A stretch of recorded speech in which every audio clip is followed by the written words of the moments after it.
Hi, everyone, and welcome back. Last time, our party traveled through the Lone Mountain Isle, otherwise known as affectionately called Dragon Roost Isle by the party members, because you're all assholes. And they had met up to the bandit camp, taking out the starting guys and guards before the leader of the bandits and his entourage show up out of the main building up to the north. We're starting immediately into the fight with Ariza at the top of the turn order. All right, Ariza, what are we going to do? Oh, I got kicked out. Okay.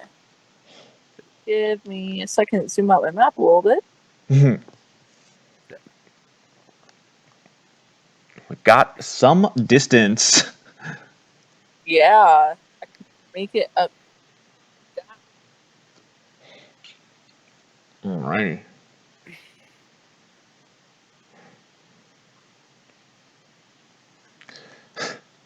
Jazz is going to dash and immediately get shot to death. Awesome. So I'm going to move up by Cambri. Uh-huh. And I'm going to tell Atreus stay behind the rest of us this time. Stay behind what? The rest of us this time. Fair enough. And that's going to be my turn for now. Okay. I think you have your crossbow out, but... Oh, didn't she just dash? Well, no, she just moved. No, Also, yeah, they're far away, so I think it's... It'd be with disadvantage. Yeah. Alright. So, you're just gonna do that and end your turn? Yeah. Alright. We get to the next one in the order, and it's the bandit leader, Spike. And he looks at the rest of them, and he kind of looks over the crew of you, and looks at Tarragon, and he kind of chuckles. The rest of you get the others. I'm going for the big guy. And he can only double dash. And he moves to here, dashing as he rushes forward with his scimitar and dagger in hand. Tarragon, it's your turn. Boop, ba doop, boo. What you gonna do?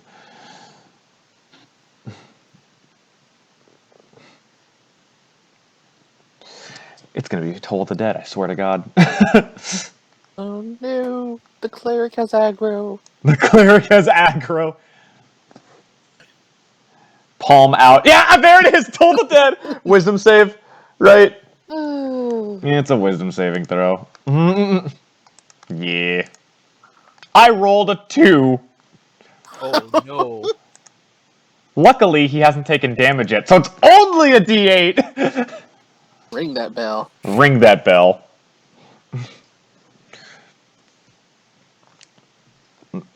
My neighbor and her kids just came over. Alrighty then. And 5 damage. You ring that bell, and he just he holds his head a little bit from the shaking of the bell, and he shakes his head out of it, and yeah, you did a nice damage. You gonna do anything else, Mater?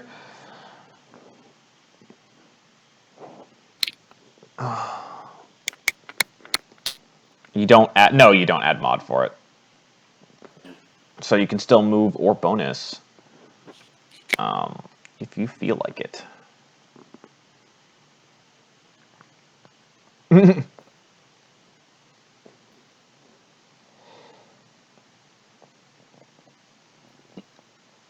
Anything? As I wait for strategy. Tarragon. Nothing? You're just you're gonna end your turn? Mater, the immovable wall. Alrighty then. I guess if that's the case, it is your turn, Whisper. Ye. What you gonna do?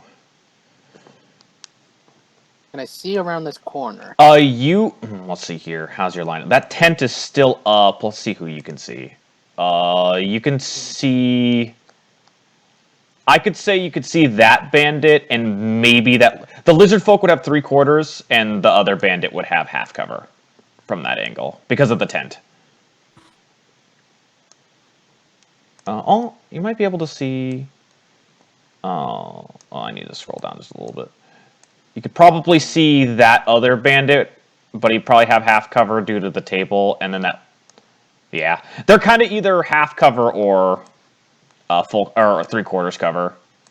Half cover's +2, right? Yeah. You can do it, Buck. Take the shot. You can do it, Buck. Take the shot. Alright. Well, since I'm still, they at least have advantage. Yep.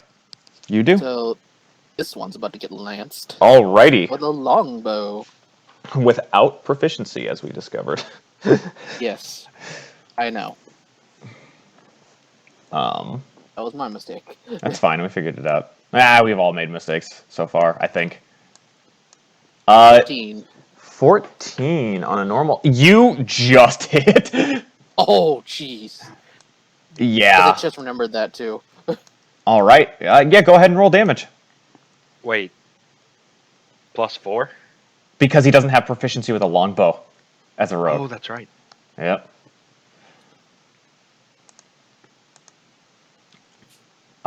Yeah, you nail him with that. Let's see what the damage is. Oh. Oh, and also, there's one thing that did increase. Yes, it did.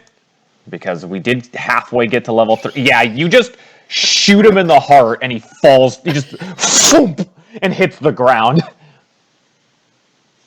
And all the others are like, what? Aim a stealth roll. And your stealth roll, an 18. All right. Let's see if anybody breaks that. Not passively. Okay, then. Yep. All right. That's your turn. Next is one of the bandits who just kind of saw his guy drop, but he's going to just kind of over all the chairs and stuff. Let's see here. He is on that side, so he's looking at.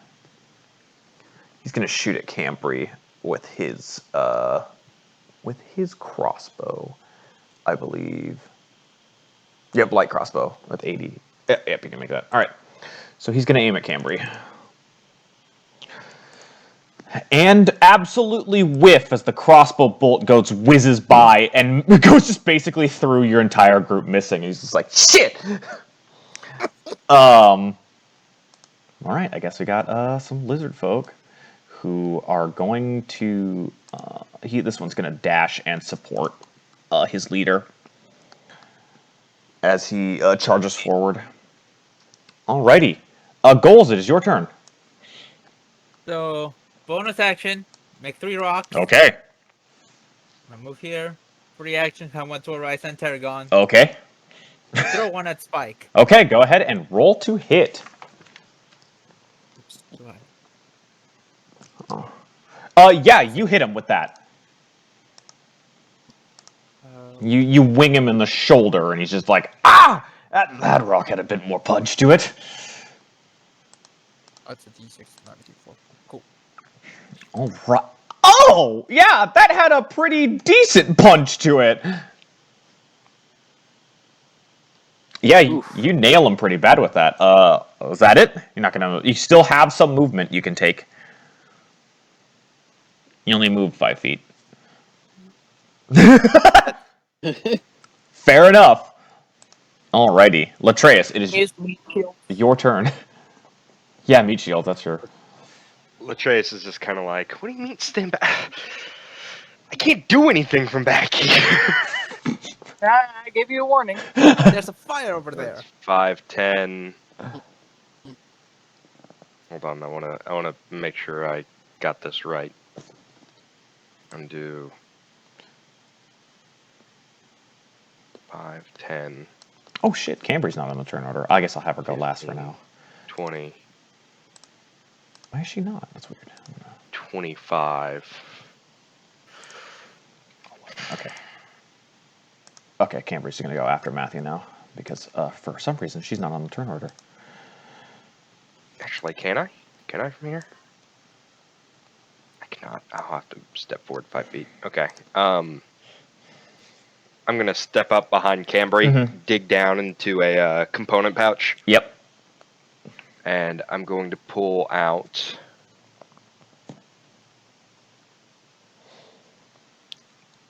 a small red scale. All right. And I'm going to cast Agonizar's Scorcher in a 30-foot line. Ooh.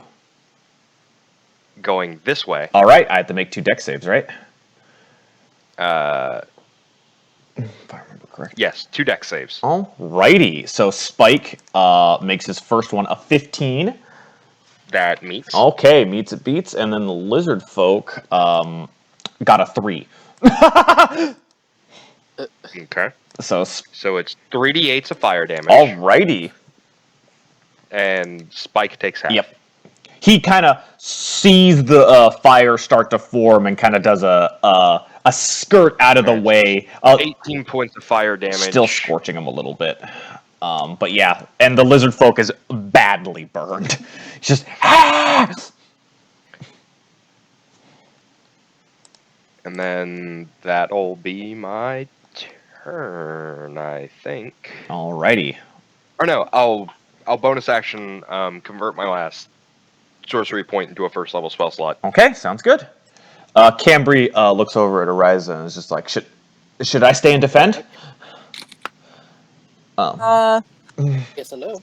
Yeah. Yeah? Okay. She pulls out one of her darts and chucks it at the lizard folk. Oh shit. And I think it's the garlic. she misses the lizard folk and she's like, ah, fuck! Yes. As she is now down a dart. And then bonus action, patient defenses. Does it show what it shows? John, mute yourself. And then she's gonna bonus action patient defense. So she uses one of her key points and does that. I like how we yell at the quietest of us to mute himself. He's on a phone call right now, and I can hear him. I see. And I'm getting hungry from what he speak. Yep. So, anyway. Yeah, that's all she can do, because she totally whiffed the dart, and so she's going to patient defense. So bandit 6, which is that one, is going to 1, 2, 3, 4, 5, 6. He's going to aim... he's also going to aim at Cambri, because she's in the way, and they couldn't exactly see you firing your spell from behind him. He's going to roll with disadvantage, because she's defending. And he missed with a 7. The 4 of you in that cluster, you just kind of see a bolt whiz by. Bandit number 5, up here, is going to move 1, 2, 3, 4, 5, 6. And he is going to shoot at Oriza, as he is on that side. All right. I think a 20 hits.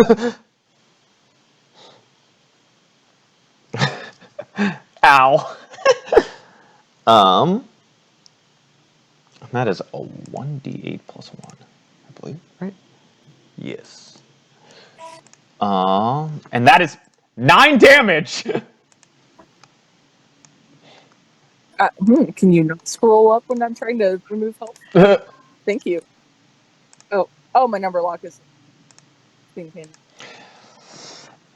As you get nailed. I don't like it. Alrighty. Yeah. So there's that, and then we have the last lizard folk, who's gonna scramble through and sprint 60 feet to get closer to you guys, and that's all he can do. Okay, Ariza, you have a bolt in your shoulder, and it's your turn. I have to use my free action switch weapons, huh? If you are fully switching weapons, it's a bonus action.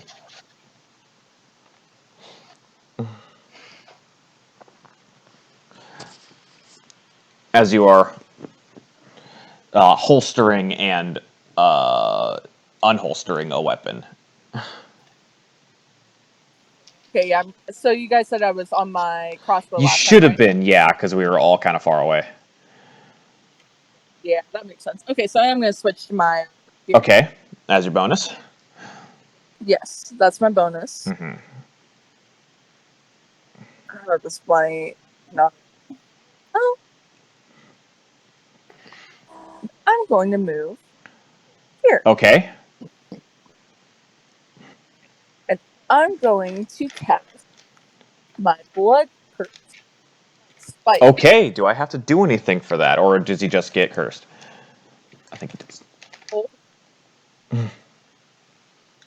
So, it is... Yeah, I'm not going to amplify it, so you cannot do anything about it. He is just cursed. Okay, so... And he starts swelling painfully. Okay, so it's if I multi-attack or if I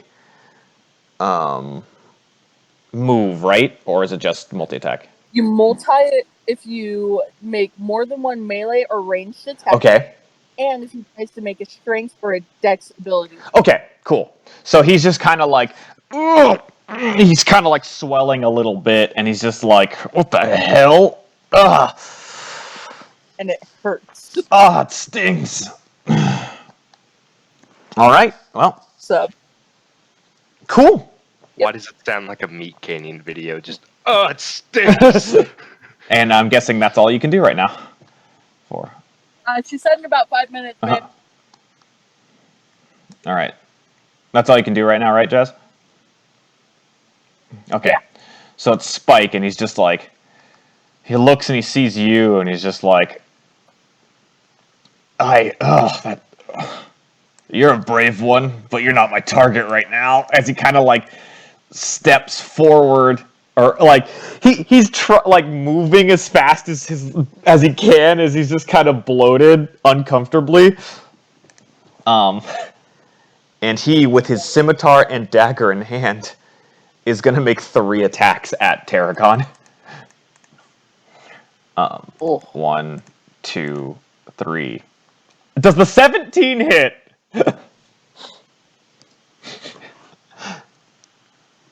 As Tarragon is blocking deftly with their shield. Unfortunately, okay, so 17 is gonna hit. You roll the damage, Jazz. Oh, the 17 doesn't hit? Oh, cool, okay. So Tarragon just blocks all of the attacks with the shield, and he takes necrotic damage. Does he take it for each instance of an extra hit, or no? I don't think he... You know, I was wondering that. It doesn't... It just says if he makes more than 1 attack, he takes the 1... Okay, so then it's just... He just takes the 1 instance. Alright. Okay. Alright. So he's just like... But he took spicy 6. Huh?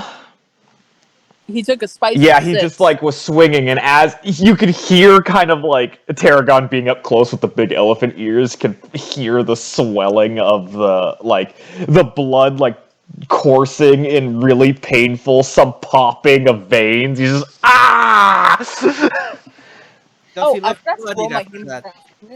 You do what? Oh. Does he look bloodied after that? Oh, you didn't amplify, so you don't have to do Hemocraft. Hold on. I think that's how it goes. I thought Oh, she said yeah, she you're did. right. No, she didn't. She said she didn't. Never mind. So yeah, he just doesn't hit Tarragon and fucking whiffs his attack, so it's Tarragon's turn. As Tarragon, the bloating slowed this guy down enough that Tarragon was able to block all the attacks with the shield like a badass. Just ping, ping, ping. I can help end your suffering. Again, I hold out my palm and told the dead. I'm starting to think Tarragon is a death cleric. Alright, a wisdom save from me. I do actually have a +2 to that. I just missed that. Alright. I failed it! Mater is good at D&D. Mater is good at D&D, confirmed. And you just ring his bell, and he's just like, ah! As you hear more of the popping from the fucking... Oh, yeah, you do! Mater is really good at D&D. You can hear even more, like, his skin is starting to split, and you see some of the swelling spots squirt blood out from Jazz's blood God, I curse. can just hear, like, a sickening sizzling sound from him, even though he's not boiling. Yeah. Are you gonna do anything else? He's just... Ah! You could walk away and he would miss.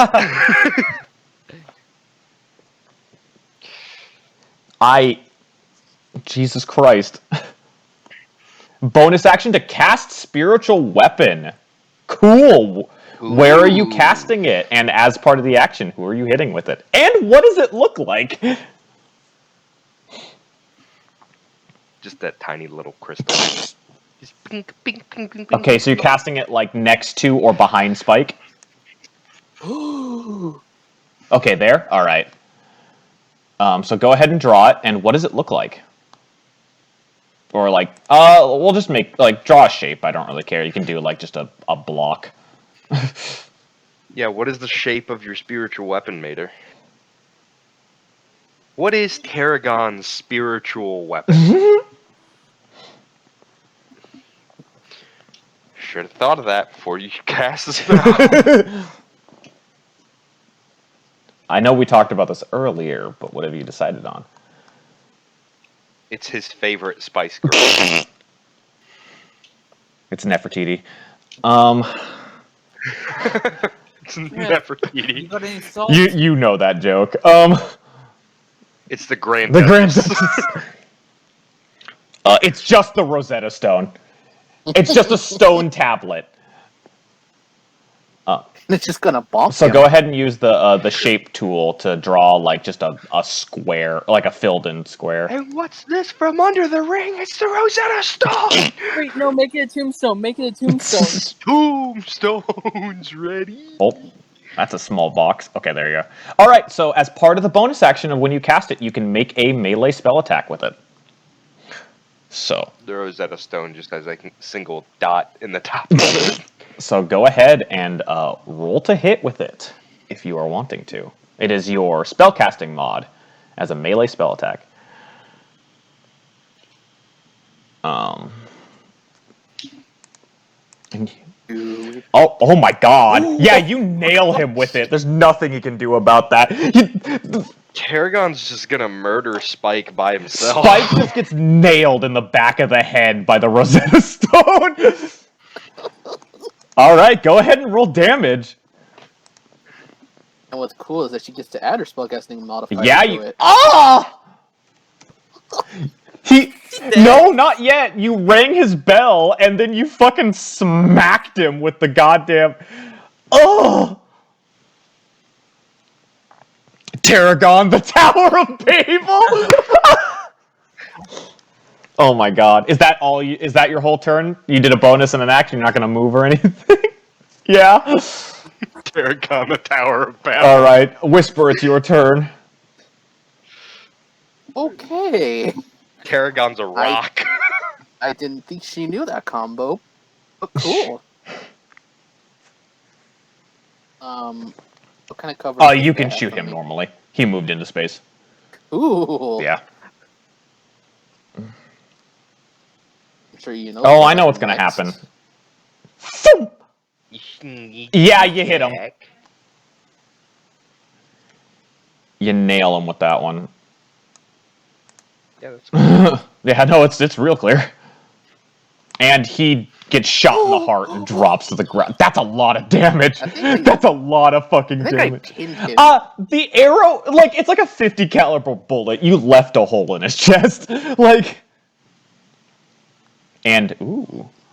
Ooh. That was a weird noise that I heard, but ooh. I think there was a sneeze. Alright. So bless you. Oh, that was my stealth Yeah. roll, unfortunately. Bandit 4. He's gonna... Hey, You know what? Bird. He's actually gonna go for Ariza, because you're here. He uses his bonus to switch weapons. He's going to try to slash at you with his scimitar. Does a 15 hit?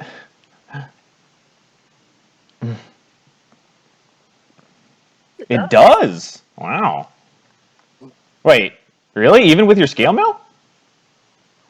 Yeah, I have a 17 AC. Oh, so it doesn't hit. Okay.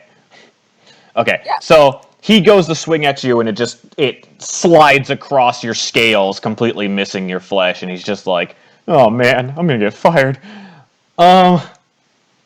Just staring down at him like, really? Very poor choice of words. This lizard folk is gonna run up, and he's gonna ignore Cambri and go straight for goals. And he is going to make a heavy club and a bite attack at you. Oh no. So both attacks. Does a 22 and a 16 hit? All right, so I'm just gonna. So well, you take 1d6 plus 2 piercing and bludgeoning. So you take 7 and 5. You take 12 damage altogether of physical type. As he just wails you with the club and then takes a bite out of your shoulder. I'm gonna take my free action to tell Cambri, I need you to take a step forward. Oh. Okay. So goals, it is your turn. I look at the lizard folk dead on. Okay, so first free action. Yeah. I pick a rock. Yes. Well, you still have one, right? Because you gave 2 away. I struck mine earlier. Right, so I you have to did, do yeah. another one. So wait, when you recast it, does it get rid of the other ones? One Yes. second. Hold on, give me a sec. I have 2, but I don't plan to use them. So Okay, so the other 2 go away if I make. 3, Oh, okay. But But you're only making 1. Okay. Yeah. Okay, that's cool. I tried to make. I wanted to just make sure. Thank you for that. You're welcome. All right. So, or was I? Oh yeah.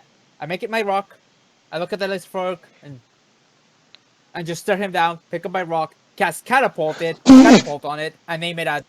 Aim it at spot. Oh, what do I have to make? Make A me dex save. That's I didn't realize you knew that's catapult. really funny. I rolled a 10.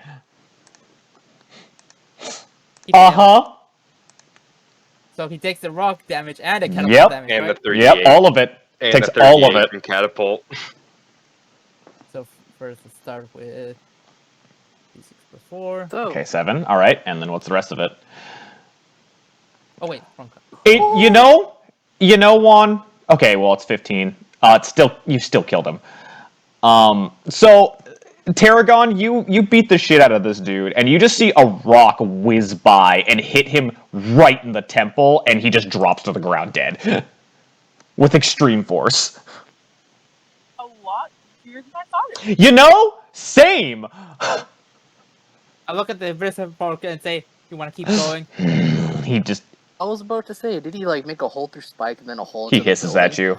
you. Anyway, Disregard Cambri. Okay, it's back. and then are you gonna do it? Disregard that step Are forward. you gonna do Cambri. anything else? Goals? You gonna move or? See. Nope. No. Okay, Okay. Latreus, it is your turn. Is it not Cambri's turn? Oh, Cambri. Yeah, because she was gone, and for some reason on turn order, so I re-rolled her, and she got an 11, and it was a perfect point because I hadn't gotten to the 11s yet. Okay.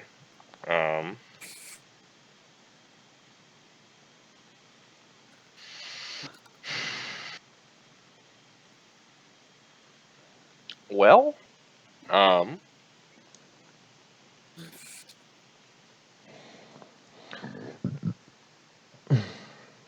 could I get him without grabbing With Cambri? what? Agonizar's skull. Oh no, wait, no, I can do this. Within 30 feet, Yeah, you can hit both. You can get both of those guys. draw my Agonizar's Scorcher Uh-huh. right there. I'm gonna need 2 dex saves. Alrighty, so it is a 1 and a 0. All right, so here's the first one, and here's the second one. So they both fail. Oh. For 7 Jazz, fire the dude who damage. tried the Okay. dude who tried to kill you just ignites into flames and drops to the ground dead. Spontaneous. Yeah. Busts. Just a wall of fire is painted before Yeah. you. Yeah. And the dude next to me takes 1 point of fire. It stings him, but he's still standing. Alrighty. Yep. And is that all you're gonna do?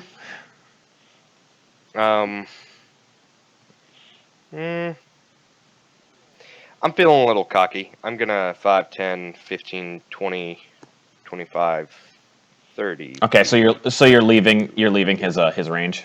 Okay. Yeah, I'll take an attack of Cool. opportunity. Alrighty. So he's gonna just swing his club at you and miss, as you are a mirthful leaper. and he just and he hits the ground as you run off. Cambri looks over at the lizard folk and gives a sly smile and goes to punch him square in the face. And she misses, and so she's going to use Flurry of Blows and try to hit him, and she nails him with one of those. Damn, Cambri. And Failing she right now. just breaks... Slap fight noises. She just breaks his whole ass face open, and he falls to the ground dead. Come on. As her last key point is used, and she's just like, stupid fucking lizard. Canonically, she missed, killed, and then missed again. And then she's going to... She has to move around the fire. 1, 2, 3, 4, 5, 6, 7, 8. She can go here. This other bandit up top is gonna raise his crossbow, and he's gonna fire at Latreus. He's just like, Can Cambri catch it? nope, not yet. It's not coming within her range? We haven't had time to get... That's one of the things that would have to be written down. And because I think it's a level 3 thing. But either way, he's gonna... I miss with a 12. Catch it. You catch it. It gets stuck in your... And I look at him, It and I gets just stuck drop in it. your horns. Or your antlers. And he's just like, oh man. And it's that other lizard folk turn, and he's gonna come for you. And he's just like, I had a job. And now you're unemployed. I'm gonna do what I can. And he's gonna try to bite and heavy club you as well. 20 and a 15.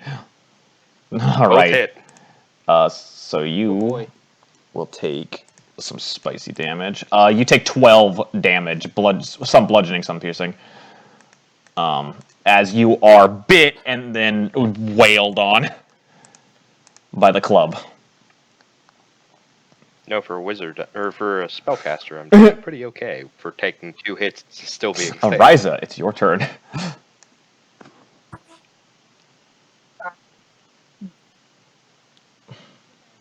So can I reasonably say I go around Yeah, the you fire? can. But you still have a rock, so they're gone. No, you gave me the other 2, remember? Yeah. Because you were going to have me catapult. Oh. Well, those then, if that's the case, the other 2 went away because at the start of combat, they made one for Dragon and Rising. Why not just flank him, Jess? Yeah, the fire's in the very middle here. So you could stand and flank him. Like, right there. No. Yeah, there we go. Flanking rules, Jess. Now you have Flanking advantage. rules. Come on. Kill him. So I'm going to activate my crimson. Okay. Oh, that's so overkill. But okay. 2. You got 2 less health. I'm gonna stab at Okay. Roll with advantage. him. Second. As you stab at him with your rapier.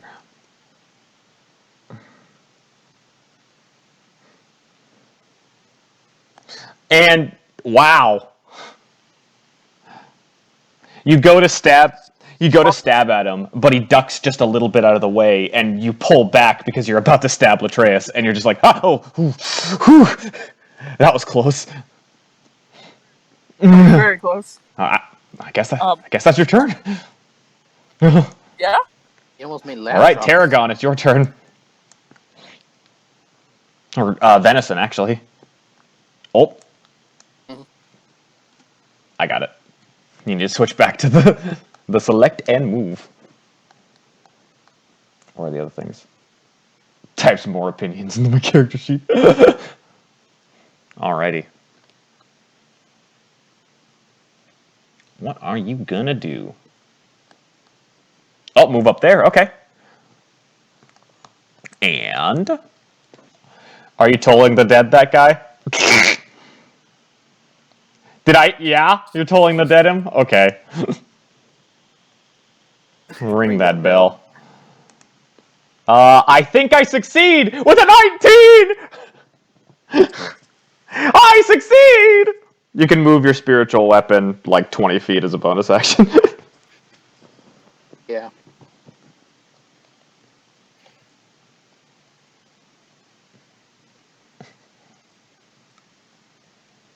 You almost stabbed me. I think she wants to move it here. You don't know how. So you pick your select and mover, and then you like get it. Just tell me where you want it. I can move it for you. Right there. All right, there you go. What was that? There you go. Yeah, the Rosetta Stone floating through the air, following. It's glowing at an interesting purple color. That's not back. Is that your entire turn? Gestures at Mook. Yeah. Okay. Whisper, it is your turn. Who is Mook? Oh, at the Mook. So from here, Yeah. Yes. so I can see this other Yeah, guy, right? I would say he's at half cover because he got like a table and a chair. Hold on. And it's a big table too. Like they seem to have eaten all their meals out here in this nice big courtyardy area. Hold on, I'm just checking something real quick. Shot through the heart and go to blame. Damn. Because I think he kind of figured out where I was already. Yeah, I just couldn't get to you. Just gonna do that bonus action hide. Okay. You're hidden. You think you're hidden? Hmm? I'm gonna Yeah, shoot because him you're with hidden. advantage. Because you are hidden. Jeez. Oh, that was almost a whoopsies. Almost a 12. Oh my god! That That would have been hilarious. Alrighty. You miss! You just sail past and you're no longer stealth. Huh, there goes that. Alrighty. Yeah, you gonna move or anything? Hold on. Yeah.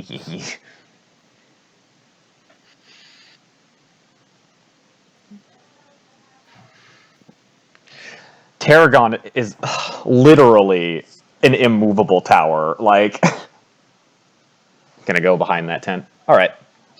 Okay. Goals, it is your turn. I'm gonna start by casting Expeditious Retreat. Expeditious Retreat? So now dashing is dashing is a bonus action for Nice! me. Now I can move 50 feet. Nice! I'm gonna use that to get to this chair. Pump those stubby legs. Yes. Jacob, is there food on this table? Not right now. It doesn't seem they were in the middle of a meal. There's some stains and stuff from, like, ale. But, I yell to the guy, "Hey, we killed your boss.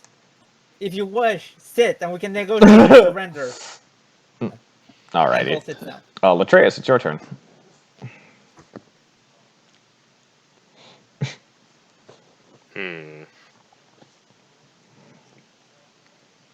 Atreus is just gonna headbutt this guy using his ram.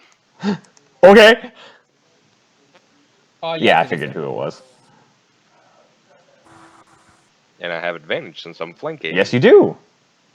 You hit with a 22. 22 to just ram him right in the eyes. Cool. So I do I do 4 points of bludgeoning damage right to his fucking You nose. break like every tooth in his face and pierce one of his eyes, but he's still standing. He's just like gives you a smile, of a broken tooth smile. Is that it? Oh, kind of like Yeah. the I'm still yeah. up, coach. Yeah. Yeah, I just wanted Cambri. to do that to him.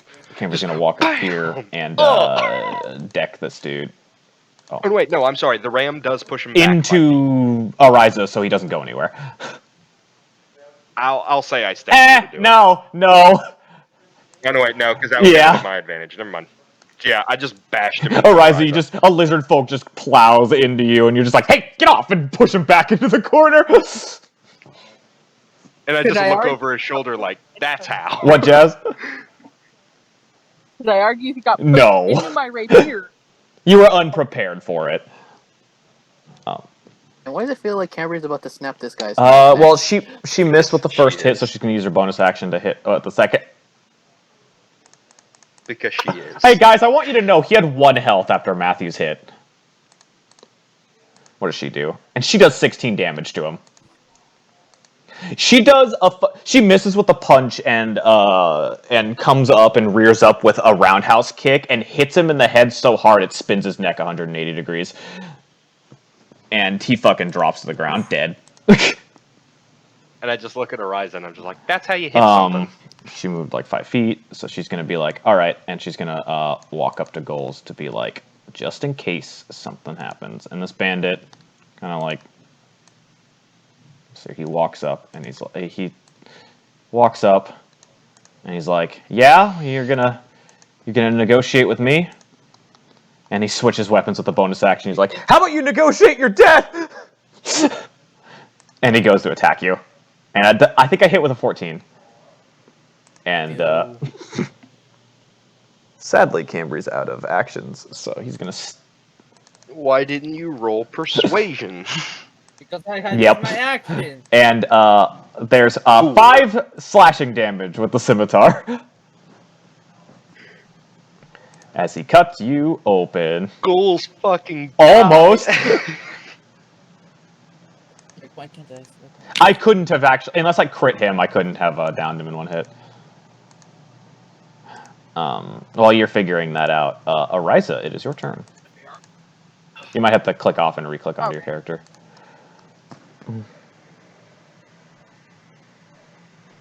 Hold on. Manager. Alrighty. Gonna go. Yeah, around, you're gonna go all the way around. Yeah.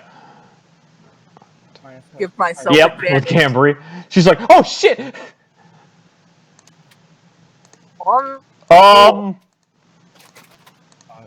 3 health. Yeah. I think a critical hit hits him. I mean, I would hope. As Righteous is about to stab him, I say, You do no damage. We find out he's been a ghost this whole time. Woo! And but that's sweet. Wow. So that's There was a 10, possibility that you didn't kill him. But you rolled a 14 to damage with your crit. And you stab him in the shoulder blade and zap him to death again, like you've been doing for a lot of people. And congratulations. The camp falls silent. Cool, I'm gonna walk over to Yep. Spike. You walk. I'm gonna run through this room. And I'm just gonna pick him up and carry him over my shoulder because I can canonically carry 200 Yeah, you do that. pounds. All right. And I just have him hoisted over my shoulder. Ariza, No go problem. ahead and roll me an investigation check. We'll get to you in just a second, Juan. Okay. Oh. Hold on, one. All right. You find you know, bolts and arrows and things, and whatever equipment they were holding. Can you roll me an insight check? Because he's replacing the. Ooh, my insight's Okay. bad. Should I dump this water? Should I dump this water? Well, Jazz, I don't know. It's full of bottles. I don't your think so. insight tells you that, you know, maybe because they're in base camp, they don't have all of their treasure on them. Is an idea. So, lucky. Lucky roll. I'd like to. Yeah. Like to open this door. You open the check door. in here. I'll have Tarragon help me. It's not locked. Okay, Tarragon, can you help me look around in here? I just want to make sure we're not leaving anything Not behind. Tarragon. And you get in, and it is a storeroom. And there's a bunch of barrels and crates and stuff in it. Okay. I'll make an Okay. investigation Uh, if Tarragon is willing. she's to gone assist right now. me. I'll say Tarragon. You get help. I'll say Tarragon helped you. So. Mhm. Oh. Damn it! Yeah, Well, I'm just having to it's look not very in here. hard to see that. Because they're barrels. It's not Everything very seems hard to see that organized, this is a food store room. And easily enough, each of you could find 10 good rations for each individual person. Cool. I'm gonna go ahead and take all as many of those rations Yep. as I can fit So- in my bag. If you tell it, 10. What would Everybody that be? can put 10 bonus on top of it. So we all get. Yeah, the if he tells you rations about it. after Tarragon and... Okay, so... Yes, I do. Yep. I So tell them everybody about gets food. a bonus 10 rations added to whatever they have right now. Yeah? Dad needs the keys to the trailer. And then I'll make my way Okay. over to the other one. Which is neat. Open Open sesame. sesame. Anybody... And I'll ask Okay. Coles to help me with this one. Wait, I'm all the way up. Oh, wanted to go all the way up. Yeah, here. I mean... Yeah, Goals and Ariza can go and check the main tent, but we'll go to... I guess Cambri, while you're walking, Cambri goes with you. Okay. I'm actually And you keep reveal the pace. area, and it seems to be a weapons store. And most of them are kind of shitty, busted down weapons, but you see some barrels with decent amounts of ammunition in them. Okay. I'd like to just take several minutes to just look over Yeah. everything. Like I'll calmly look over everything so I don't have to roll. Like It's not the best discover what's well-kept equipment, but you definitely see that the best things in here are the ammunition, and people who use ammunition can easily take 20 bolts and arrows and whatever they need. here. Is there anything interesting in here other than Not ammo? really. Do we have Okay. a maximum amount of bolts we can carry? I mean, I'd say 60 is enough. Okay, so I can carry more. I'll take 20 bolts. But yeah, I guess I'll roll out those. I'll have Cambri help me roll out those. cool. Yeah, barrels full so of bolts. the two of you together can get Arrows. those out, and then the group up top. And then I'll meet up with everybody. Everybody goes in to the main tent. Hey guys, there's food. Yeah, it's and food and ammo. ammo. So if you need to, add your 10 rations and add 20 pieces of ammunition to a maximum of 60, will be good. Whenever, I don't really care. So yeah, you go inside. The three of you, Goals and Ariza go in first, and they see, the leader, the desk, and some extra rooms, and a chest in the back. Is it just a table? Or does it have drawers too? It's just a table for the most part. It's got like a map on it of trading routes.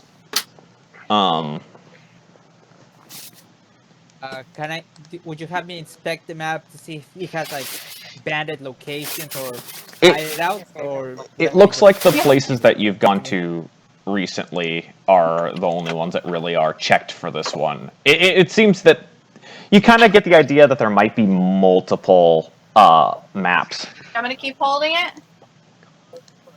I take it. Aw. And so, I mean, this one's very similar to what was that you recently encountered. Ariza, you go to that other door and you open it, and it's a bedroom. This is more of like, no, it's nothing super interesting. This is more of like a building. Like, other than the rest being tents, like the two storehouses were actual wooden buildings as well. But yeah, it's just looks like it seems where the leader was. Neat. Can I open the chest? You can open the chest. Hey Juan, make me a dex saving throw. Make me a dexterity saving throw. Oh no! Please tell me it's magic. Oh no, I mean if it's magical, I have no. So as Arizo is leaving the bedroom. Oh no! As Arizo is leaving the bedroom of this building, and as Tarragon and Latreus walk in, the chest explodes as Goals opens it up with no caution. And you take 9 fire damage. I'm down. Follow? Wait.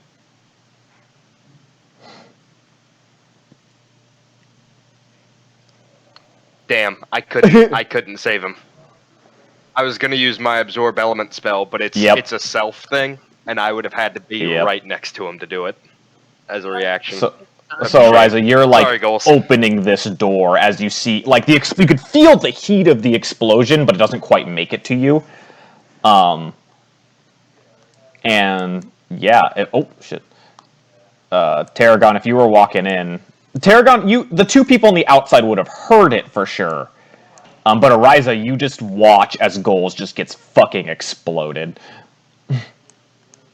What just happened? What the? And the chest is just kind of scattered into pieces. Good job, Goals.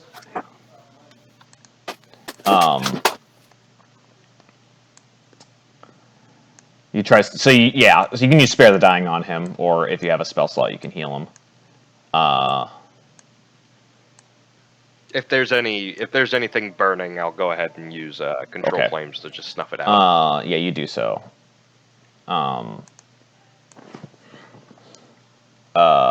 This is.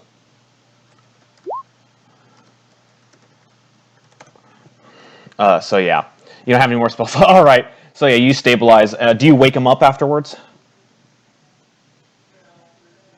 Okay, so Goals, you're back to 1 health after being stabilized. Ow. What happened?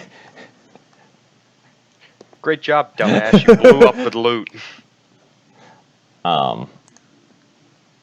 Didn't think these bandits were that smart.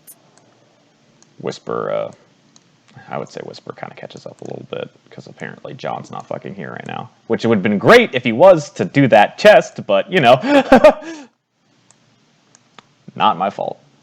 Yeah, you check that door, it just kind of seems to be, like, clothing and stuff. But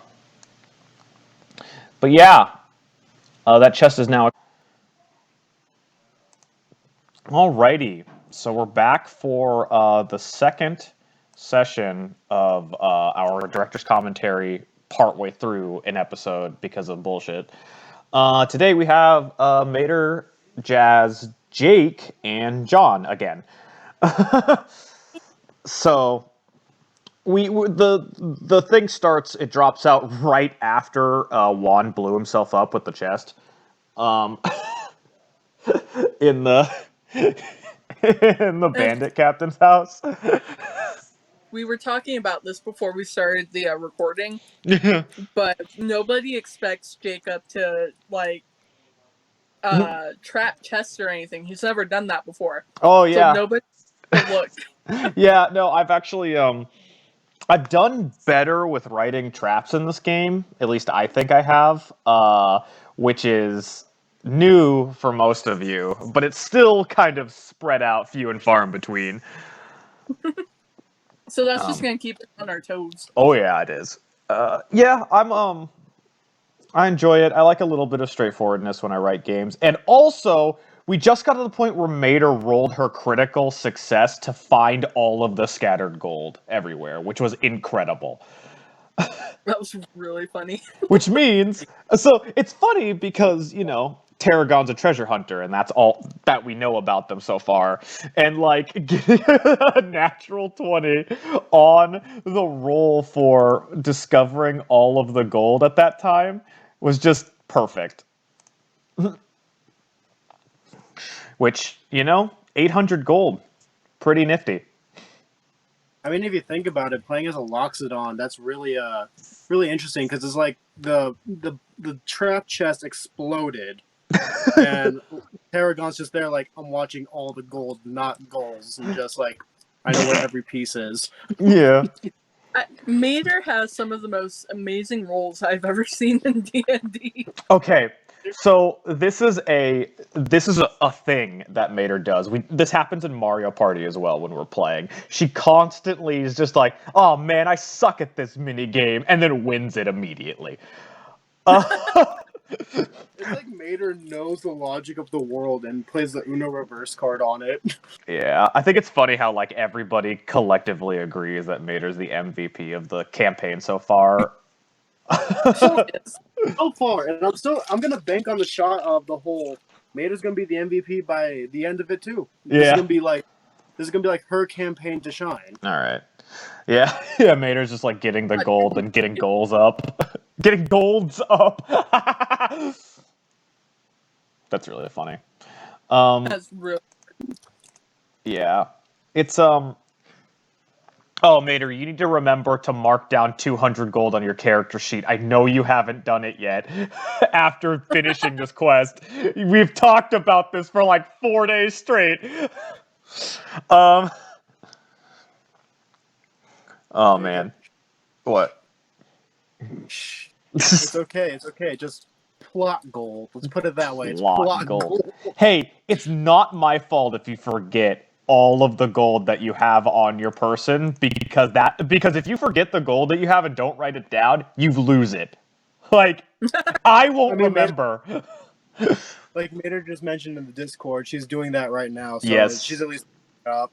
Yeah, she's gonna do it right now. Yeah, I do remember sometime around this section, Latreus and Ariza, I think it was in last episode, but I remember Latreus and Ariza were talking about, you know, maybe a hand signal or something, and then it was the, like, clenching hand into a fist or doing a thing on the side of the hand, which is good. I'm glad that you guys are doing that. Oh, man. Hold on. I'll show you what the hand signal should be. Is it a middle finger? No. Hold on. I'll post it in the memes. Okay. It's only a middle finger, so it's being a douchebag. There you go. Oh, it's the... I know what it is! Oh my god. Yep, it's that! It's the, it's the, like, the punch. You look at it and you get punched. The okay thing. That's so fucking good. Here, if you get somebody with it, you have to slap yourself on the neck. Oh, that's different. In where I grew up, it was if you saw it, the person got to punch you unless you were able to poke your finger through the hole before they could do it. Oh, that's kind of different. Yeah. Yeah, it was kind of fun. Okay. Also, Goals developed a grudge on that day. Not God the damn. grudge. Just develop more awareness. Jazz. Okay, oh, you weren't commanding Goals' character. Never mind, I can't. That was next session. Yeah. So I gotta ask, like, I know, like, we know a little bit more about Cambri now, but like, what's your opinion on Cambri so far? I Like, think she's pretty fun. I like her personality so far. yeah, yeah, I've been enjoying her. Finally, I get to play a monk that I actually use well. Let's see here, you guys. You know, I've never played a monk, but I've been meaning to. They're And it just like it's a lot of fun. they're interesting. Yeah, it's another class I need to try. Yeah. Oh yeah.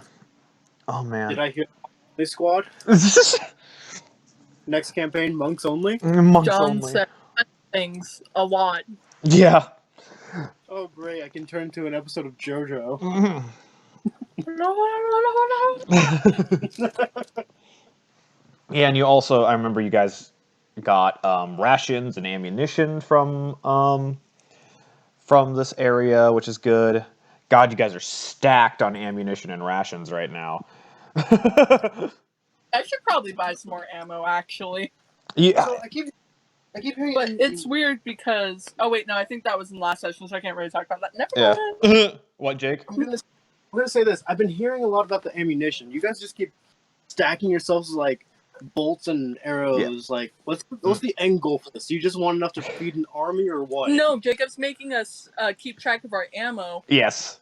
So, Yeah. we gotta be careful about that shit. That, and I'm capping maximum you can hold at 60, which is good enough for a long time. True, because I've been watching as you guys go. Yeah, babe, surprise! I've been watching. That's great. I love it. Continue. Kind of wondering, you know, like that was one of my main thoughts was, is Jacob going to cap out all these like arrows and bolts that keep going flying across, or is this going to be another one of our old campaigns where the battlefield's just littered with arrows? No, I do want, like I said, I want you guys to keep track of ammunition and stuff because, like, I have been keeping, like, I like to play. I like to play fun. I like to give you guys, if you get a good chance to do something that you can actually do, I like to give it to you. But, like, I do like the idea of limited resources. And hate me for it as much as you want. It's fun. It's fun, and it also adds a bit of a handicap, and it makes your players a little more conscious. Yep. Especially when it's things like, oh, fuck, I missed. I'm going to have to remember where that arrow landed.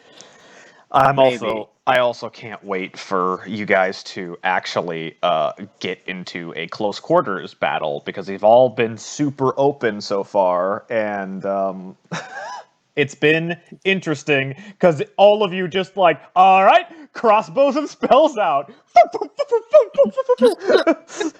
I'm just going to put a bit of an underdog bet here. I think Latreus is actually going to shine in close quarters combat. That's a good. No, he's gonna get fucked. I mean, He's gonna get fucked. Both. I mean, we'll see. You got to remember, he's getting that +2, I think, for like fire damage for beating people with that.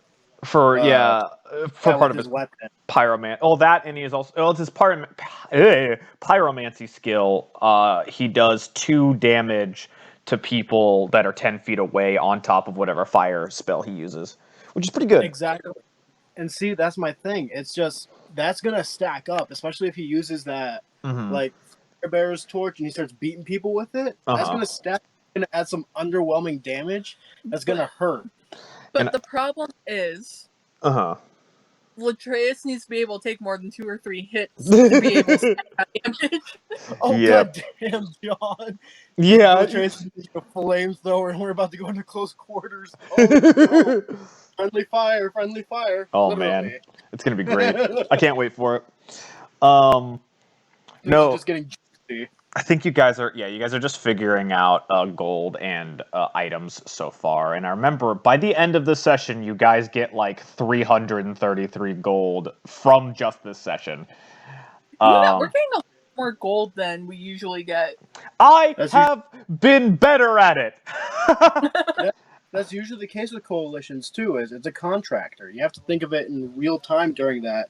If you're gonna be a contractor, you have to pay everyone a fair amount rather than just giving it all to the leader and being like, "Here, jip everyone else." Yeah, Well, see, every time people find gold, usually they give it straight to me. So I'm like, fuck, let me whip out the calculator and divvy this up. yeah, Wasn't John actually supposed to be the treasury? Oh, Yeah. yeah, but everyone's Then giving it to he's- Jazz because she's the leader, which is really funny.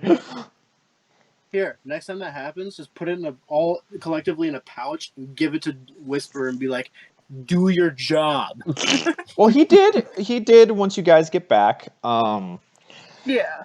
So, no, yeah, I've been I'm- trying to be better at giving gold, especially because when I look at items, I'm thinking about like I was like looking at some magic items, and I'm just like, the amount of gold I normally give is not going to be enough to pay for any of these. Yeah. Normally, before all we could really afford was like minor potions. Yeah, so I'm trying to be better about that specifically. Yeah, Mater's just like, yeah. And you guys are doing jobs. Like, I have rewards for, well, you're going to get to a point where it's less you're doing individual jobs and more you're doing the main story stuff pretty much strictly. And there are, like, gold and rewards and magic items you can find and stuff in dungeons and things. Yeah. But like, I made an idea for how I'm gonna run this campaign, and I'm sticking to it for the most part until you outgrow that. Yeah.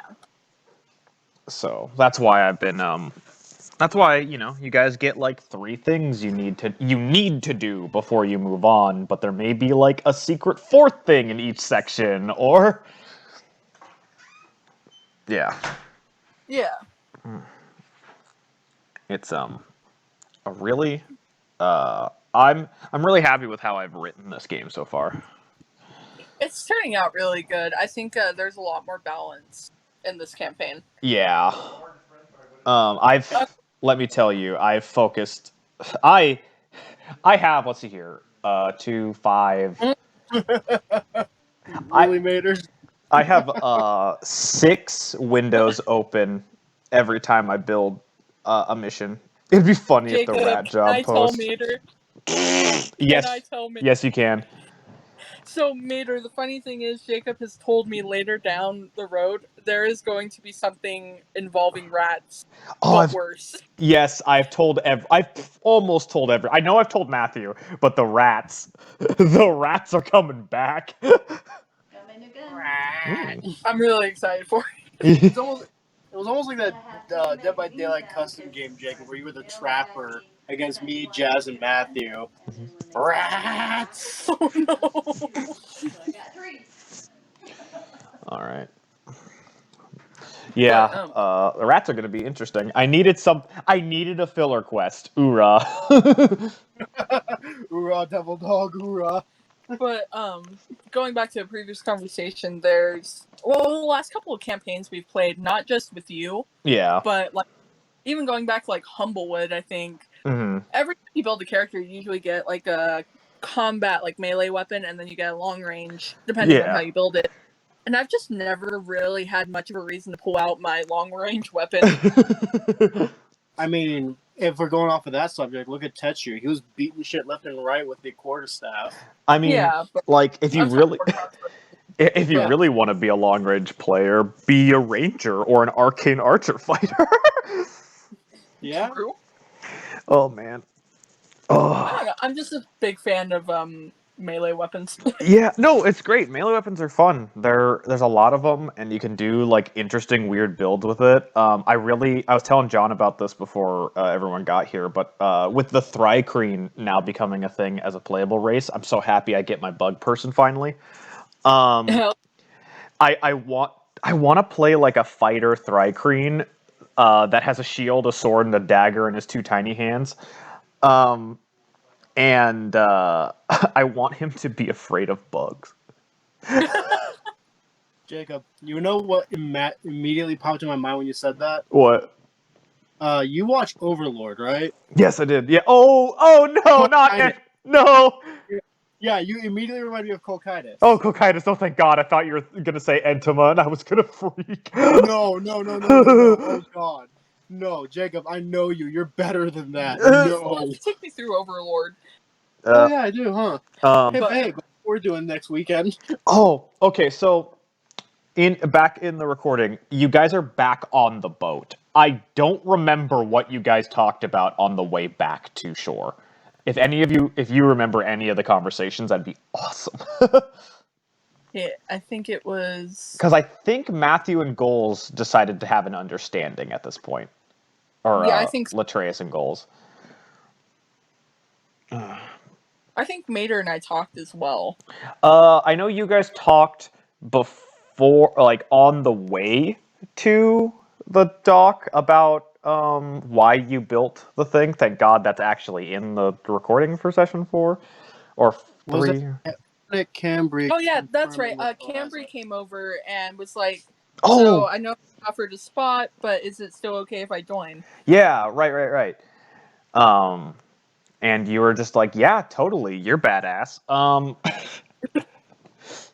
Oh man, I think it's really funny that the first time she got hit was by that great axe, and it did half of her health.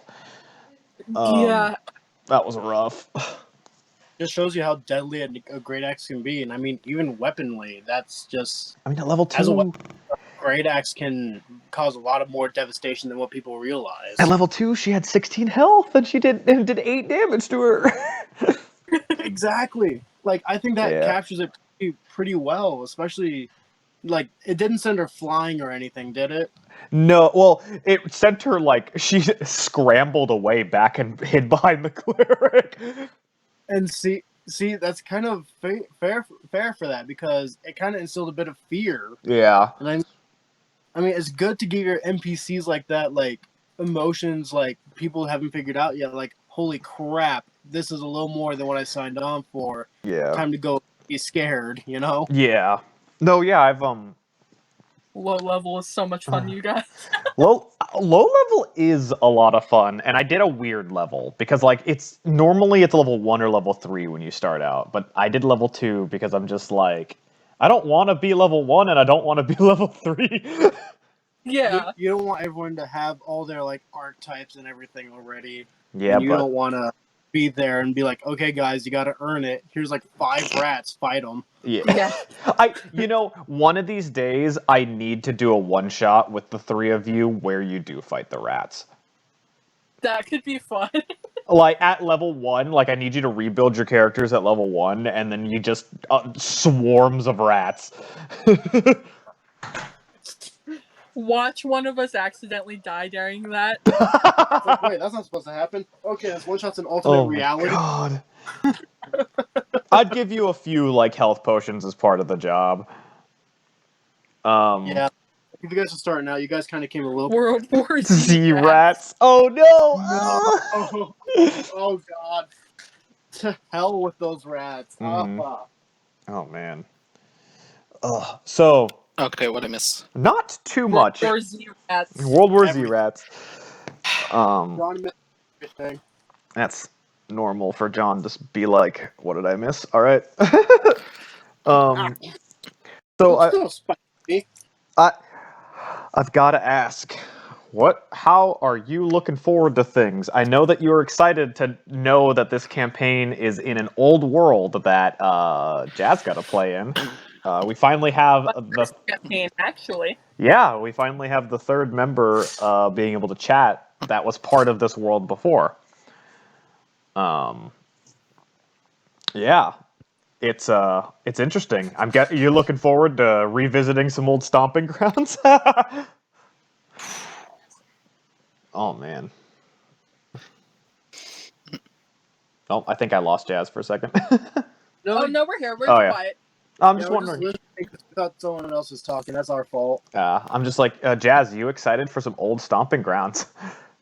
I am. I'm wondering if any old characters will make an appearance either. Well, we've already seen one. Because we've seen Corin. She's around, and it's kind of weird that Matthew was hitting on her because she was the party child, like everyone's child in that campaign. See, I think maybe I'm just, kind of blind to these things. But I didn't think he was really hating on her. I think he just really wanted to recruit her because that is our child. Yeah. He told me afterward. That's how I know. Yee. Yeah. Matthew, if you're watching this, my guy. And I'm sorry, I know I teased her, but that was the place that you were gonna find her first. Because she's too high level for you guys to recruit right now. But can we recruit her later? Eventually. But you need to be level 10. Okay. Because there's no reason that she leveled down. Fair enough. She probably leveled up. She didn't. I decided on her not to level her up at all, just because. My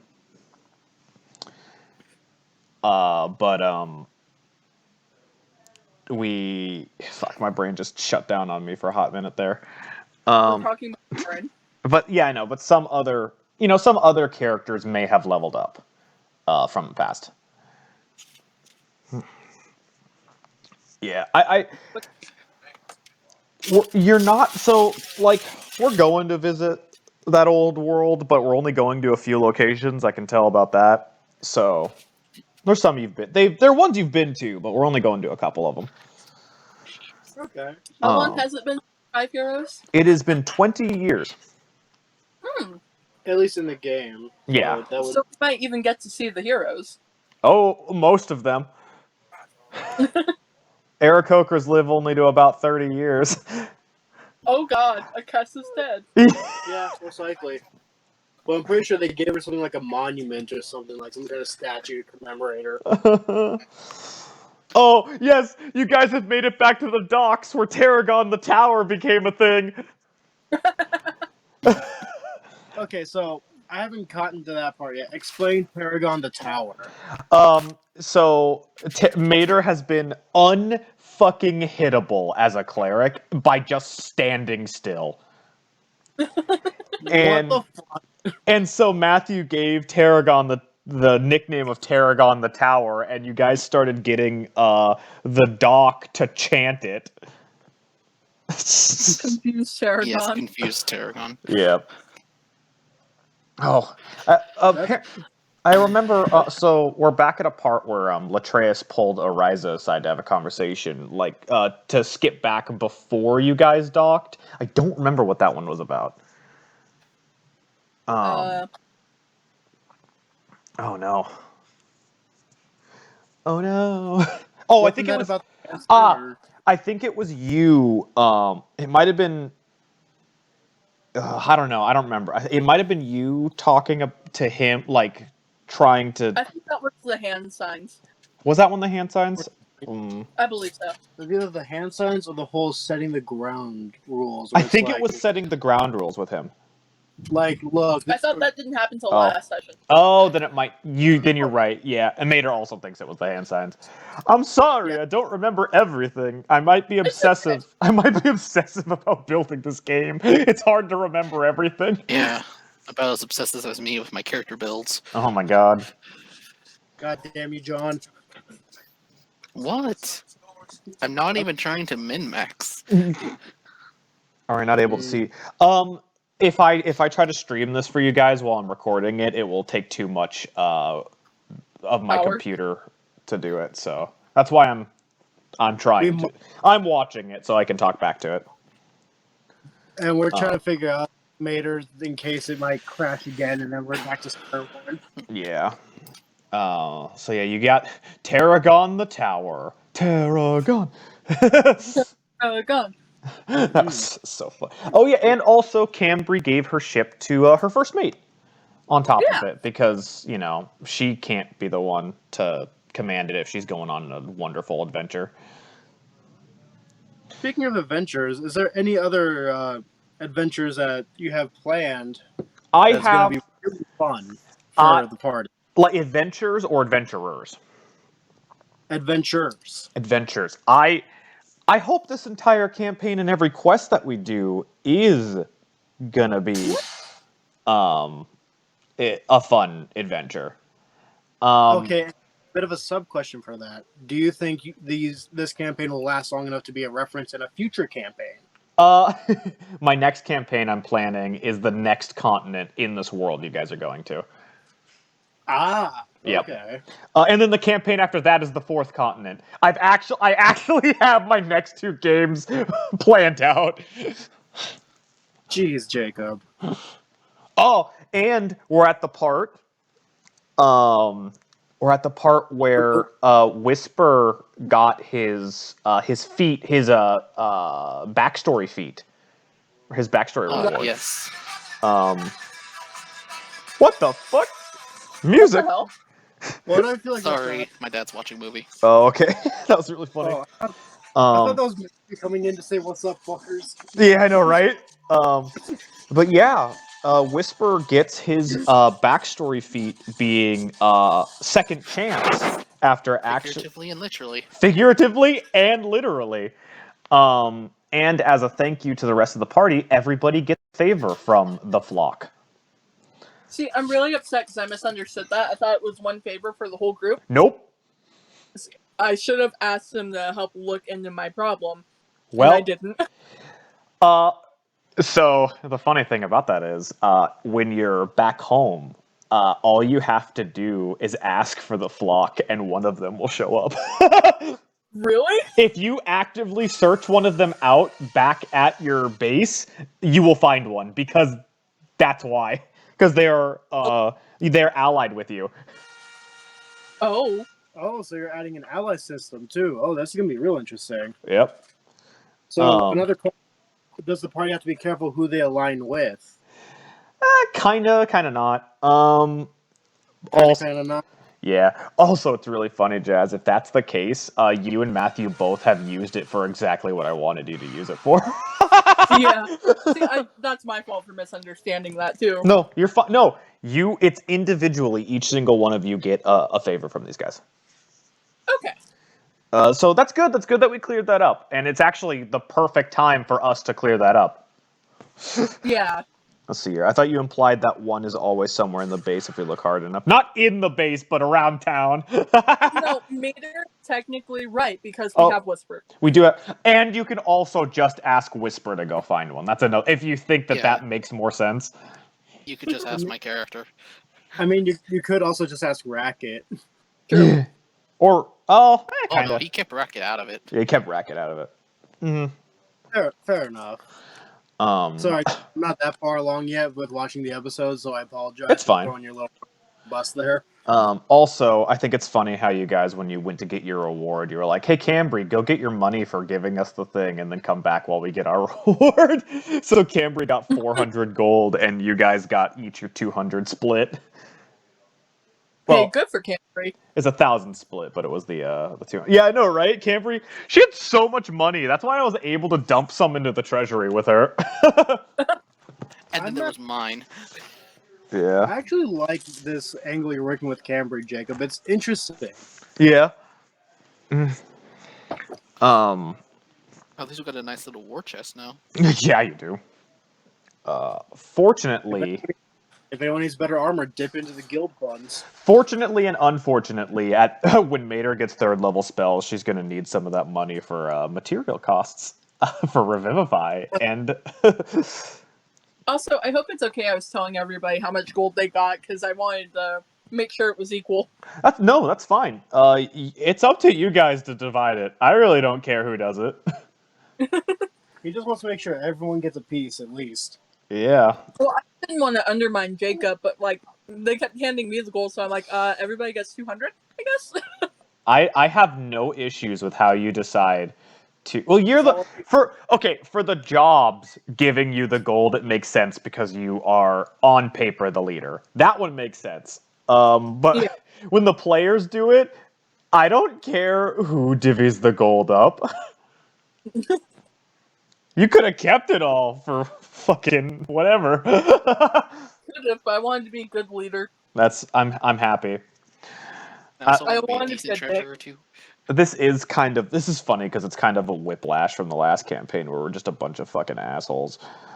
Yeah, I don't know what happened with the last campaign, but we all wound up playing a bunch of dicks. Isn't that usually our unintended intention with D&D? Because I mean, it kind of sorts out who's the selfish one, who's the selfless one. We didn't really play a bunch of dicks in Humblewood, and like the Five Heroes campaign, like you literally were all reincarnations of paragons. Like, Jacob, in Humblewood, I held a dude's mouth open and poison sprayed his innards. yeah, Well, I mean, not all of us for asshole stuff.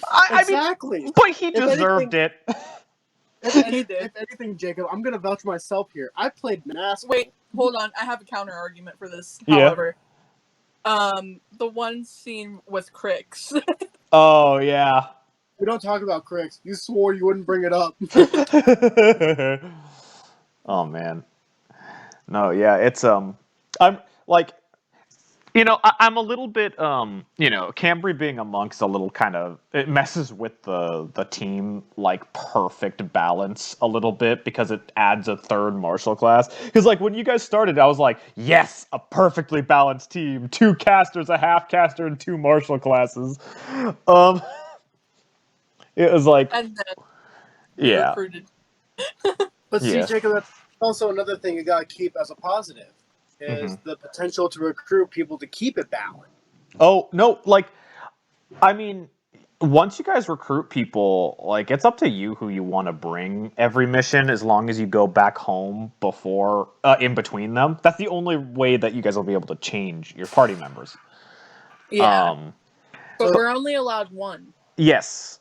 And sometimes I actually might block that because I have a party member I've already added and balanced for, i.e. Jake in the future, or a few other quests that story-wise make sense for a different character to be with you. Okay, so I've got kind of another question on that sort of similar vein. Are we going to have any other guest appearances other than Jake? I'm really bad about that, and so no.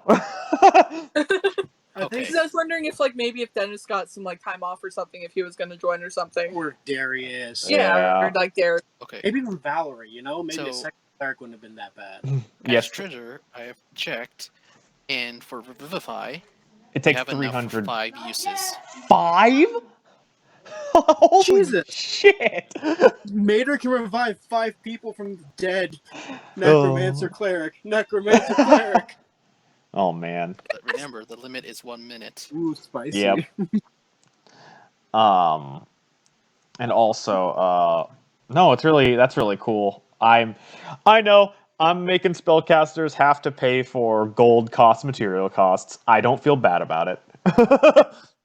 Thank God cursing people doesn't require components other than my own fucking blood. Huh, you've just been an asshole to me. Here, let me slice my finger and curse you. Why are you handing me nail clippers? Clip your dragon claws. Thanks. And give me a feel. I can give you a fucking pedicure. Come here, bitch. No, I don't like when you clip nails. No, it's because I do short. Yes. No, I'm really happy and I'm really excited because, like, in this game, you guys are going to be able to go to every continent that I now have in this world. At least once. That's awesome. At least once. Okay, now you guys are actually getting paid, but yeah, I'm almost done writing the game, by the way. Like, as of right now, as of this recording, I am 2 quests. Not quests is a broad term, but I'm like 2 sections away from actually being done. Wow. Yeah. I need to get you guys 37,000 experience in 1 quest, and then you fight the main boss of the campaign, and you level up to 20, and then you do your post-20 fight. So... All I'm gonna say, man, owlbears. And it's really interesting because at this point in time, us players don't actually know what the main evil or villain or anything is in this campaign. Nope. Not yet. Not yet. You That's got what Nope, I can't talk about it because that's session 6. Never mind. I was gonna say something, but not gonna say it. The infamous session 6. Oh, but yeah, there is an addition to that, though, for the Revivify use. Yeah. We can do it 5 times in a row. Yeah. But it will leave us with 38 gold afterwards. Jeez Louise. You also... And it cannot restore body parts, too. Nope. Don't forget. I mean, you do have to find diamonds as well. That's the other issue. You have to find a Diamonds diamond. at this level? Yes. Mater, did you actually, like, store any... I don't think you stored any of your gold in the treasury. In the window, maybe? Ooh, spicy. I have that spell. Dead body still frustrated. Okay, yeah, Mater. So, Mater, once you get into the next town, can actually find diamonds easily. I mean, true, we are going to be in a mining town. Not just a mining town. The mining towns. So does this mean everybody gets to go meet my parents in the next session we do? Yeah, if you go there. No. Wait, what? If you go there, it's up to you to go. I kind of figure Rise is the person who would be like, I'm in town, I have to say hi to my folks. Yeah. It's just rude if I don't. You didn't give me any, thought about the race for them, right? Because of things and stuff. Not really. Okay, cool. I had an idea, and I think I'm going to stick with it, so. But I'll tell you later. Yeah. Don't want to reveal too much on stream. No, I'm excited that you finally are at the hole. It's So is it the hole or is it the pit? It's the hole. I call it the hole, but like you can call it. It's one of the two. I will call it the hole. Period. Okay. But like, the hole, the pit, the Candor's slave town. Like, there's a lot of terms. There's a lot of terms that people use for this place, especially if you live like 4 layers in. Yeah. Oh man. It's an interesting place. And it's gonna take you like 2 to 3 hours to get from, well, I'm thinking more like 3 to 4 hours to get from the top to the bottom of the pit by walking. Oh my god. Oh yeah, it's big. Why isn't there an elevator system down? There probably is for like the carts and everything, if you think about it for a mining town. There's not. Oh my god. It's so the pathway. I'm gonna give a little bit of a pressure. Like you would know this, so this is good. I'm telling you this. Good pressure. The pathway that goes from the top to the bottom is only wide enough for 2 carts to barely squeeze by each other. Oh my god. So close you could high-five the person going the opposite way. Exactly. Hey Frank, how you doing? Hey Frank, how you doing? Doing good, Phil. Heading home. Oh, I'm just getting on, man. That's an interesting song, John.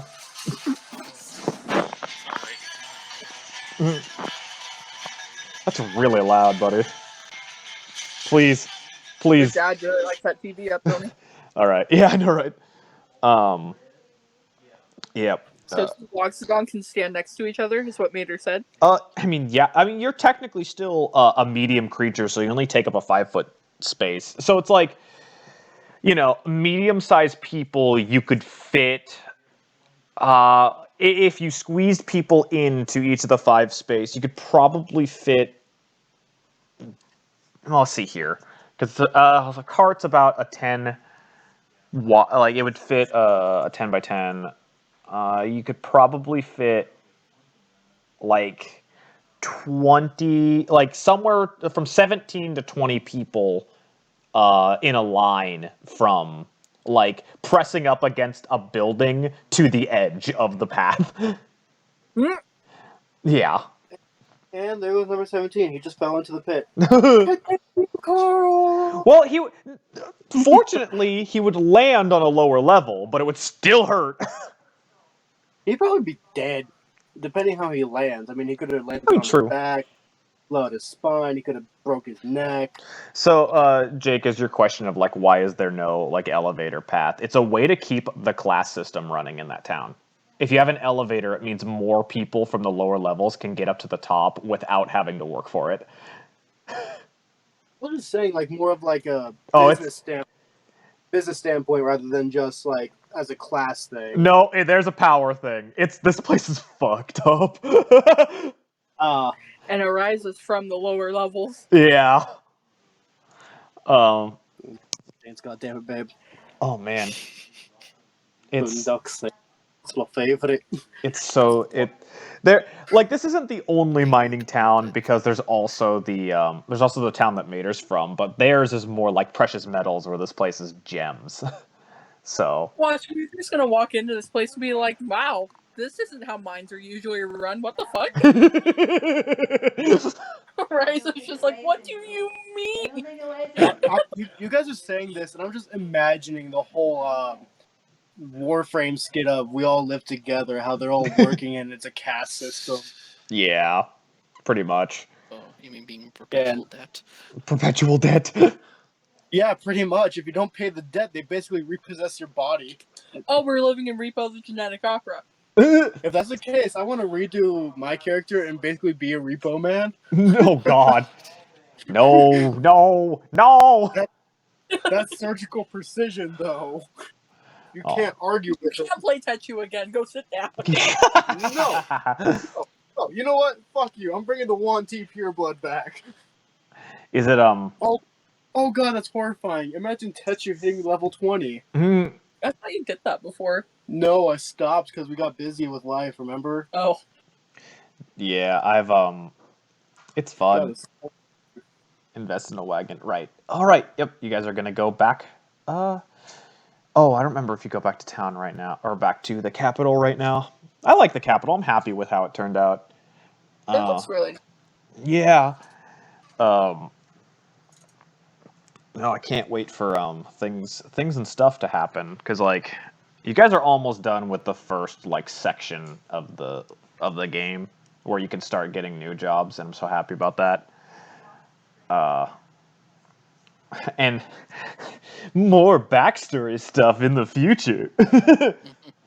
So, Jacob, always. As an outsider perspective here, yes. What level will they be after they're done with this first bit of jobs? That's a good question. They will be just about to level 4. They won't break level 4 yet, but they'll almost be there. Okay. Yep. Yeah, you'll be like 200 under it, I think. Somewhere like on average. Unless you throw a surprise encounter in there, I'm assuming. Yeah, unless there's a surprise encounter that happens. But you guys aren't really going to some of the places where there really is surprise encounters, so which is fine. I don't know, man. In a couple of D&D games I've read that happened on Facebook, they've gone to places where there would be no surprise encounters. Next thing you know, one of them cracked into a wall and a crap ton of like zombies started pouring out.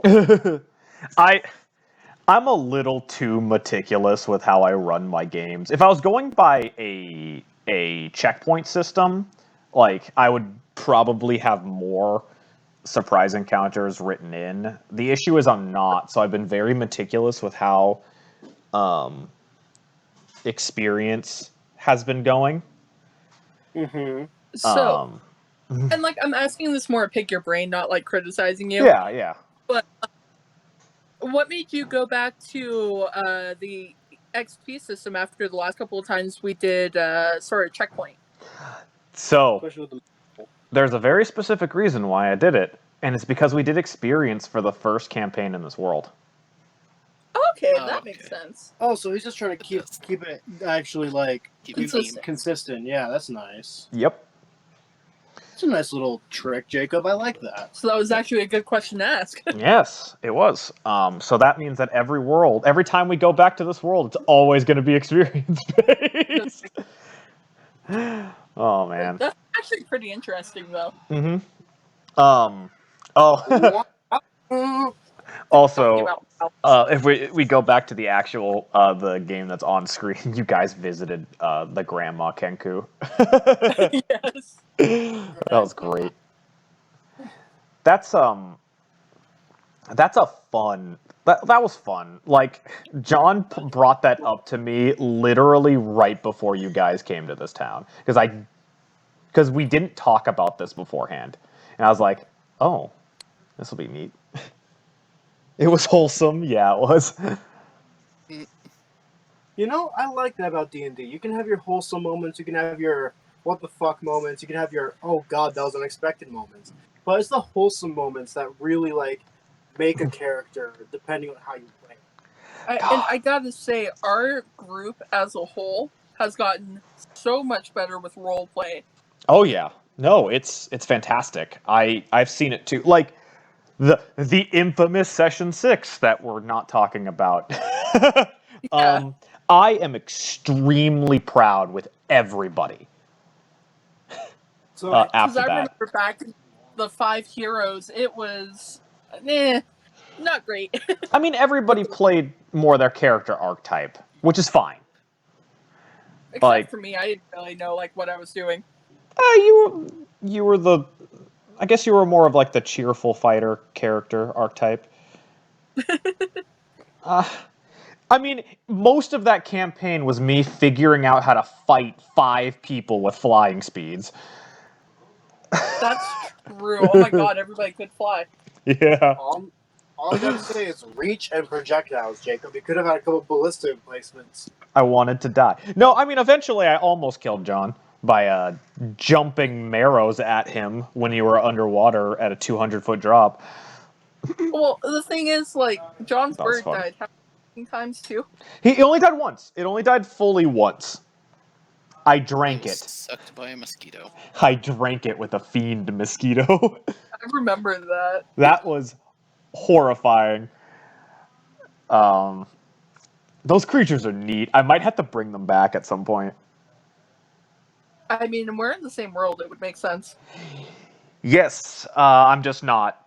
I'm not using. I think it's a demon, and I'm not using. Yeah, it is a demon. I'm not really using demons that much in this game. So Will we be seeing any merfolk in this campaign? a little bit. Just a little bit, but it's only gonna have. The only reason it exists is because of a side quest I've been writing alongside the main quest. I honestly thought the whole merfolk thing was, especially with the trident race, you know? I thought they were a form of merfolk. For the 5 heroes campaign, you know, for many who are uninitiated, which is pretty much everybody except for Jazz, John, and Matthew, is that the continent was surrounded by an ocean that was trying to kill them. Like, their whole ancient enemy were beings that grew up from underneath the waves, and so they never were able to reach out into new continents. So they thought they were isolated, and so the main characters had to go fight the ocean. Next quest: blow up the ocean. No, this is a You know, I JRPG. feel like you fight God. so. This is kind of going back to Voyage and Yep. 5 heroes, Yeah. but I feel like now would be a good time to talk about it because we were mid-campaign, couldn't talk about it before. Yeah. We should explain the whole Chloe and killing the dragon thing. Yeah, that was the end of it. Matthew's character, Chloe Stormcaller, killed the final boss by throwing a hand axe with a critical hit while it had 1 HP and killed it. And I'm just like, oh my god. Wasn't it a natural 20? It was a critical hit. Yes, it was. Talk about double that. Jacob was kind of upset, but it was actually pretty impressive. It was hilarious, but yeah, I was a little peeved about it. That was how it killed him. If you're gonna kill something like that, at least make it badass where you like lunge at it or something. I kind of want to bring. It's impressive.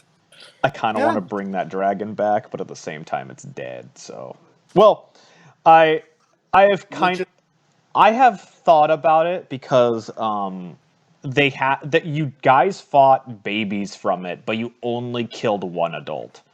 So That's true. All I'm gonna say, Jacob, is liches and necromancers can be of any race. There is a Draco Lich. That's a thing. Exactly. See? That's horrifying. Thank you. Yeah. And you do need 35,000 experience. No, it doesn't fit with what I'm writing right now. I'm thinking maybe in like a future game in this world. I mean, you are going to an archipelago for the next campaign, so like, there's a lot of water. Oh, some more sailing. That's really nice. It's gonna be a little bit more sailing. Man, what is with us in boat campaigns? Way hey and up she rises. Way hey and up she rises. So, hey, you guys got back to the capital finally, which is... Or no, you're not there just yet. Never mind. You guys went back for some reason. I don't remember why. God, I gotta ask.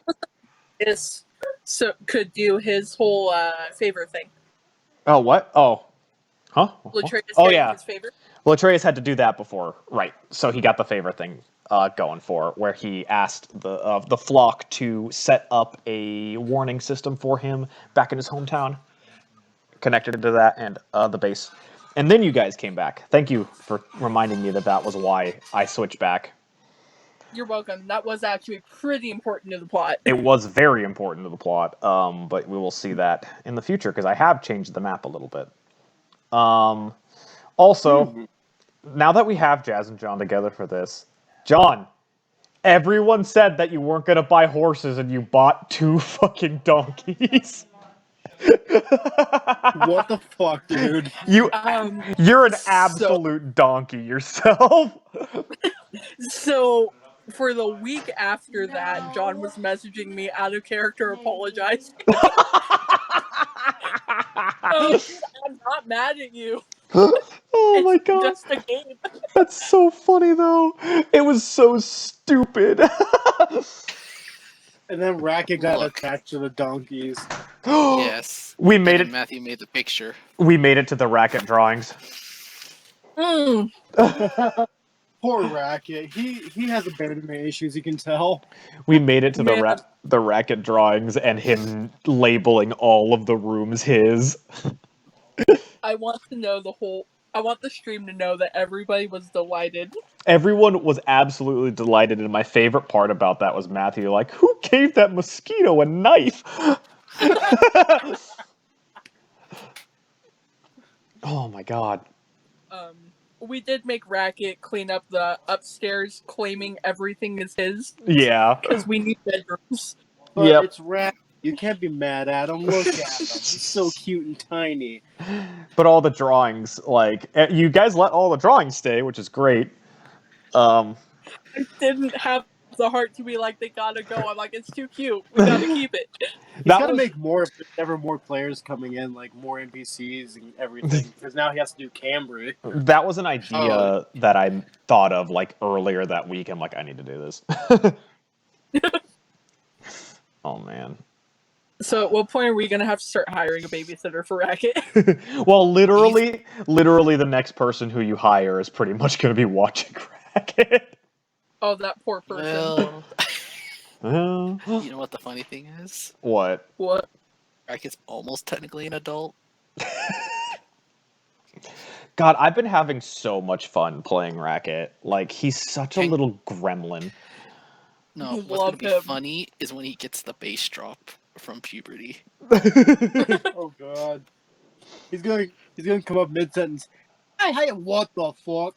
He's done it. Yeah. Well, yeah, because I've been having fun with, like, so the reason why I'm not making my Kenku speak in mimicry is that I feel like the Kenku of my world have followed enough people to know how to speak properly in a voice that they like. Yeah. Especially because they're information gatherers. And then there's Racket. I feel like the only racial quest they have now is the ability to fly again. Yeah. I feel like Kenku are a lot more evolved whenever we play them than they're supposed to be. Oh yeah, the limitations is really cool that you can do on Kenku, but at the same time, I hate it. I hate forcing people. I already found ways around it. Yeah. But with Racket, like, I've actually switched up his voice in different sentences based on where he would hear it. My favorite one is, "What the fuck are you guys?" Yeah. Babe, can I tell him about the whole "Who are you? What are you looking at PTSD?" We'll save that for after. Let's Okay. keep it D&D related right now. Well, I would imagine that would also apply to Raki. He would just go up to like the newest member. "Who are you? Why do you look like you have PTSD?" All right. Go ahead, Jacob. We were joking. John and I were talking before this, and we were joking about if you guys upgraded to get a recruitment desk, so adventurers would come to your business instead of you having to find them. And if you didn't hire anybody and built that with only Racket being the person to man it, Oh no! every time an adventurer would come in, "What the fuck are you?" Yep. So maybe ask Cambri's first impression, and I'm assuming she means Racket. Cambri. Okay. Oh, I didn't see. I must have missed that. So Cambri's first impression. I can say of the group and Racket. Of course, as a ship captain, she understands how teamwork is pretty well, and she understands that you guys are good people, but need a bit of cooperation put under your belts a bit better. And she thinks that Racket is an adorable little scoundrel. That was a little menace. He is a menace. Racket's also one of the reasons why I don't want you guys fucking grabbing some random fucking gremlin off the streets and bringing him to your. You already have one. Knowing my wife, she's gonna find one. She's gonna be like, "We're keeping it." I want Corin back. Give me back the shotgun child. Crap. She's a shotgun adult now. She's 28. True. Oh, you know, it'll be The same alright, Matthew real Henry one's terror. not that bad. It's still legal. It's How do just. you think Racket would do if Corn raised him? Oh. Oh. Oh. Are you? I'm fine. Corin's main character trait is how much she loves sweets. That is No. true. Oh my god, he Racket already basically has made that Ruby. technically. Yep. They would get along. Oh, He basically Jacob. made Ruby. Yes. So Jake wasn't there for the whole sugar rush in the tower. Would you like to recap? Oh my god. So I decided kind of late into the Five Heroes campaign of one quality I was going to give their orphaned child, Corin, and that was she loves sweets. And they found in the Wizard's Tower that exists in the Five Kingdoms a floor that is a bakery. And the party we saw where that happened. the party lost their child in the tower and found her literally covered in jam. Oh no. So they had to bring her to the lake level and dunk her in the water. Oh yeah, didn't we try to take the sweet from her once and she kind of hissed at us? You tried to take it, but she acrobaticsed her way out of your grasp until Matthew caught her. Sugar Rush. Oh man, it's great. Oh boy. Jacob, I'm just gonna say this, and I mean this in the most endearing way possible. You literally just made her basically a D&D version of Ruby from RWBY. Yeah, no, I kind of did at that point when I liked the show still. Look, man, it's okay to still take inspiration and everything, but yeah, if you're just gonna throw Ruby in there, throw Ruby in there. Jesus Christ! I didn't. There was a lot more to her. Don't worry about it. There was. I figured. I'm just giving you a bit of a hard time, as a friend. She's also where the yellow galoshes came from. Oh no. It was. I looked back at her equipment, and it was actually a ring of water walking.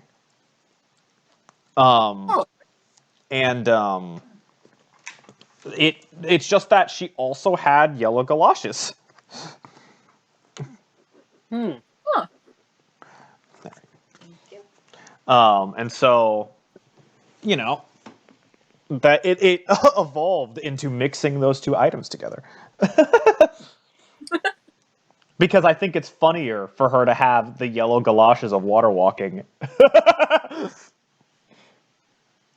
Also, honestly, unique item, and I love it. Also, can we talk about how Corin is a fashion disaster? She is, though. Like a gray shirt and pants with some wrappings, and then she has a bright purple cloak with cat ears because it's a displacer cloak, and then bright yellow rubber shoes with a little frog on it. Oh. Iconic. God damn, she is such a fashion disaster. I absolutely adore it. Oh, I also remember Matthew getting 5 potions of healing and giving every single one of them out to everybody, and then Tarragon being like, "You should take it." That was really funny. Goddamn Lucky's monster! I ain't giving you no damn tree fitty. Ain't giving you no free fitty. So interesting enough. I'm still struggling with naming the world as a whole. Oh, really? I do not have a name for the world as a whole. I have a name for each of the continents, except for the newest one, but there's a reason for that. But like, New Jersey? As naming the world as a whole, like, I just don't have any names for them. Which sucks. Because, like, it's really interesting, because, like, Silveria is, like, the first real, like, fantasy name I've done for things. I hate thinking of fantasy names. They're so nonsensical, and it's stupid. Isn't that the point? Man. I know. It just frustrates me. So, like, you know, the other you have, like, the Iron Archipelago, which makes sense once you learn more about it. The 5 Kingdoms, which is the name of the continent as a whole, because it's 5 kingdoms that work in unison. And then Silveria. And, like, which is also has a different name called the Crimson Kingdom. Right. So, like, they do have, you know, generic names, but they do make sense for the worlds. I'm not gonna lie. Yeah. 90% of my things are random name generators. Yeah, I know, but like if I do random name generators, I don't have any attachment to the names. So you gotta build the attachment. Yeah, you better be. Hey, babe. That's the thing. You build the attachment first by naming it. How do you think a Pokemon Nuzlocke hurts? Oh man. Also, yeah, it's a Tiefling Rand kingdom because Tieflings never get the limelight in the D&D lore, and I wanted that. Oh. Finally, some for the Tieflings. Yep. Oh yeah. Tieflings are such an interesting race. You can use so many different things with them. They're so interesting, but like in lore, they're only ever used as a slave race. Yeah. So it's like that was all different bloodlines and stuff. You'd think they'd be more of a noble race. Yeah. But there's yeah, it's so dumb. Enough, Jacob. There's actually a little bit of an argument there from me as a player, knowing my character. Yeah. Oh yeah, I know. Yeah, I know what you mean. Yeah, I was gonna say that's a bit of an argument there. So. Oh, I totally built on that too. I want you to know. Good. That's why I told you that, and that's why I was like kind of interested in telling you all that stuff as I was researching more into my character. I want you to know that information hit me at the perfect time for me to build. That was the next thing I built.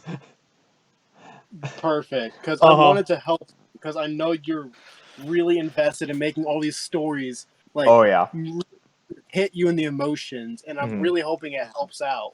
Yep. Oh, I also thought of something interesting. Like there are a few, you know, Loxodons in this continent. But I mean, like, now that I think about it,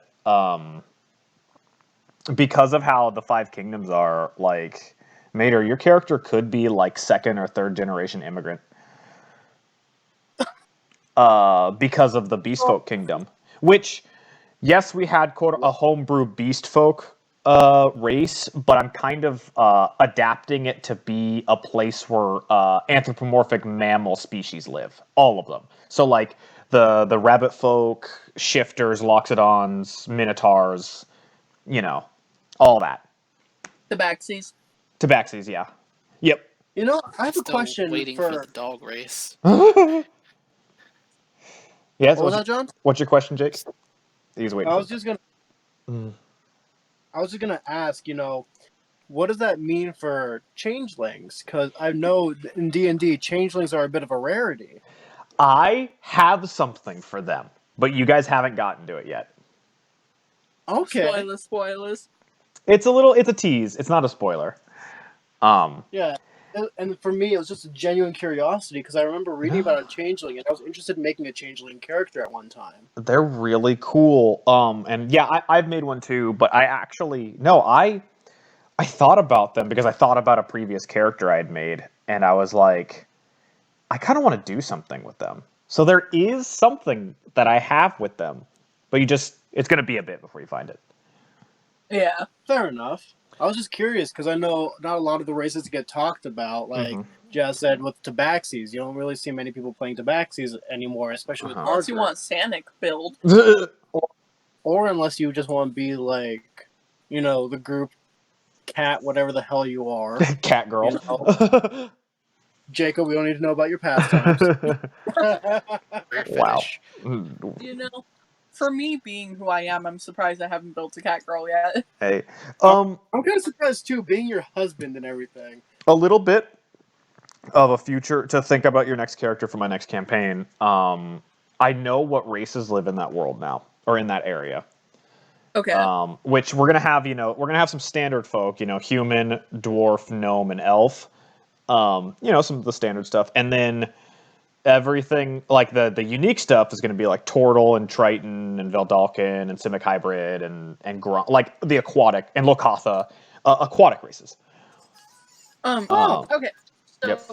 my first introduction to Simic Hybrid was also my first introduction to Juan. So are they an official race? Okay. They're from Guildmasters. They're from Ravnica, so they are part of the Magic the Gathering crossover with Dungeons and Dragons.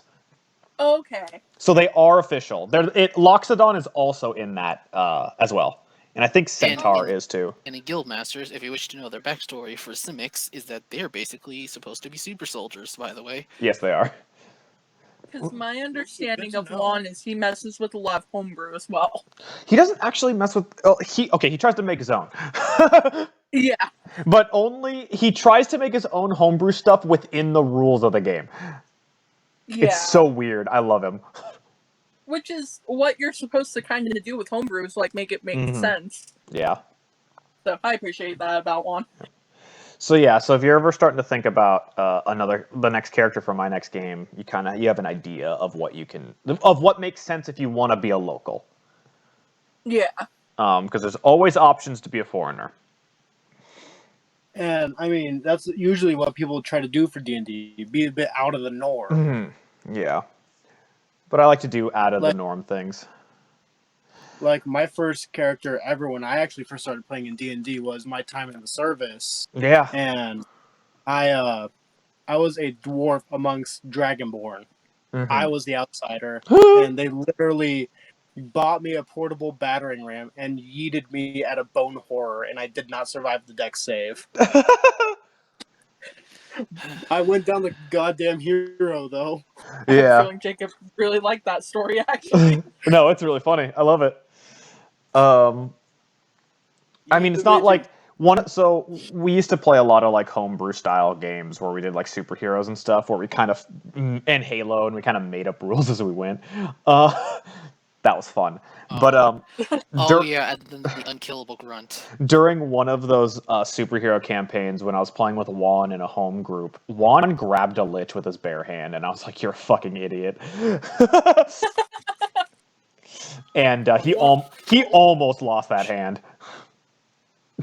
I gotta say, I'm really happy Juan and Mater have joined the group. They are both such delights to have around. I'm so happy about it too. Um, That yeah. was just the little sunscreen We've lost him. down, and then you're I'm trying to think of lock, but it's fine. I think John's trying to talk, but I can hardly hear him. Well, I have him he's turned on down the. because his TV is super loud. He's not anymore. It's not anymore. But I think he was talking to somebody outside. Yeah, I'm sorry. Yeah. Yeah, I'm sorry. That kind of sounded like he was just trying to converse with a bit there. Yeah. I'm actually surprised at how like little I've spread out onto some of the more unique species in this world, or at least in the. I do have some littered. I'm just like, but I don't have like very many communities of some of the uniqueness that can be in D&D for races. If you need a little with outsourcing, like people to help with research, Jacob, I can help you. I got no, I'm really happy with how this world is. It's just that it's more of a generic world for like race wise. I mean, you know, there's always the monstrous races that you can always be because they just exist. They're just there. Oh my god, that reminded me of remember the paladin half-orc you guys ran into in the Five Heroes campaign that did actually nothing because I couldn't roll shit for him? Yeah. God. Oh yeah, wasn't that the time I was gone? Damn it. I think it was. Yeah, it might have been. But you guys like went to go fight orcs with a paladin half orc because he had a. Yeah, I was gone there. Yeah, because he had a thing he needed to do, and he just did nothing. Oh, feels bad, man. The weird thing is, I think I accidentally recycled his character. Oh no. But it's fine. I'm doing it again. Oh man. Let's see if he rolls better this time. I hope he rolls better this time. He's important. He's more important. He's important, I swear. Kind of like trying to convince a king a court jester is really needed. Important, I swear, your majesty. Off with his head. No, wait. Off with your head. Man, it makes me a little sad that Kess is probably not alive. Probably. You know, there was one version where it gave him like 40 years instead. Oh, that's sad. So you could technically, but she'd be kind of like. I mean, ancient. Jazz, you're right. Like, a Kess died of old age. Like, it's just been too long. Oh man. And Harak. How old was Kess? And Harak is knocking on death's door. Harak's over there in the corner like, I keep seeing your Kess, she's coming for me. Kess keeps whispering nothings to me from the beyond, but I've watched her go on the ground. Oh my god. Oh, I've actually, as a bit of retroactive world building, I actually started thinking of deities that the Five Kingdoms would worship. Oh yeah. Okay. So we have Paylor, the sun god. We have Bahamut, the platinum dragon, the Wild Mother, the Storm Lord, and which is weird, but because storms usually deal with the sea. But anyway. And I think those are the four I have. I have the Wild Mother. Sky. Yeah, and Sky. But I have the Wild Mother, the Storm Lord, Paylor, the Sun God, and Bahamut. And there's Bahamut Sin, Bahamut Nova. So, damn you, John. So if anybody decides to be a foreigner cleric from those kingdoms, those are the choices of gods you have. Yeah, I'm being pretty restrictive with clerics this time around. But like, not because, you know, I don't like clerics or anything. It's just because I'm making actual worship. Thing. Yeah. Yeah, because I've like been brainstorming the gods of the Iron Archipelago as well. And so like, if you're from there, I have a list of gods for you, and then so subclasses have to be based off of them. I mean, I've been given 4 options for each continent, so like... That's That makes me wonder, though. Do you think Akessa's girlfriend is still alive? Actually, probably. Aw, that's sad. That's really sad. That was all. I do have a successor for Akess figured out, though. Oh, that's cool. Yeah, so, like, it's not like you're gone and so that part of it is empty at the moment. No, there is a successor. Oh, man. You guys will not find that hand axe this campaign because I remember it is 500 years after the last one that it actually showed up again. Yes. And that was not until after Dennis's character actually passed away from old age. Yep. Everyone had to die for it to come back. Because fuck you. And I remember you said the scene it washed up on a beach and it crackled with energy. And a child found it, yeah. Oh, man. I know, that was fun. Oh, I can't wait for you guys to re-meet Yatelek. If you remember. Do you remember who that is? Was he part of the guild? He ended up being an ally to you guys, but... Oh, wasn't that the Aarakocra Artificer? Nope. That was Erel. Oh, okay. I remember the names because I'm insane. Nope. You guys have any more guesses? It was a strange one for you to meet. That's all I'll say about it. Was he the one in where we found Matthew's weapon? No. I actually don't remember that character's name because none of you gave them the time of day, so I couldn't commit that to memory. Yeah, Matthew was kind of ridiculous. Oh, wasn't that the gnome? Nope. That's what Jazz was talking about. It's not the gnome. You found them where Dennis got his weapon, so I don't think Jazz was there yet. I know John was, but you re-met him later and stuff, so that's why. Oh, the squid. Yeah, it's the Mind Flayer. Oh. Oh. Yeah. I'm interested to see how the new party reacts to seeing him. You know, just a Mind Flayer casually hanging out in the court of the Five Kingdoms. I'm also trying to imagine Goals meeting the gnome that Matthew was supposed to deal with. Hey, guess what? Because nobody cared about them, I didn't give them any more importance in this game. Yeah, that's fucked up, ain't it? Hey, I was trying to give him some time, but everybody else was like, we gotta go. Yeah, I know. She, actually. It was a she. Yep, it was a she, but still, at the same time, it's just like, because nobody cared about them, I stopped caring about them. Aww. It's sad, I know. To be fair, we would have, but Matthew's character's Chloe never really mentioned them again, so we kind of, character-wise, we don't even know. Oh, okay. I gotta ask something, because we're back at the base, and I'm looking at the drawings and stuff. Jazz, did you notice that around your character's drawing, there's sparkles? Yes, I did. Why is that? I wonder what that means. So what does it mean? I don't know. Maybe Racket has a little bit of a crush on you. Aww. Oh. Because Ryza has such a soft spot for him, too.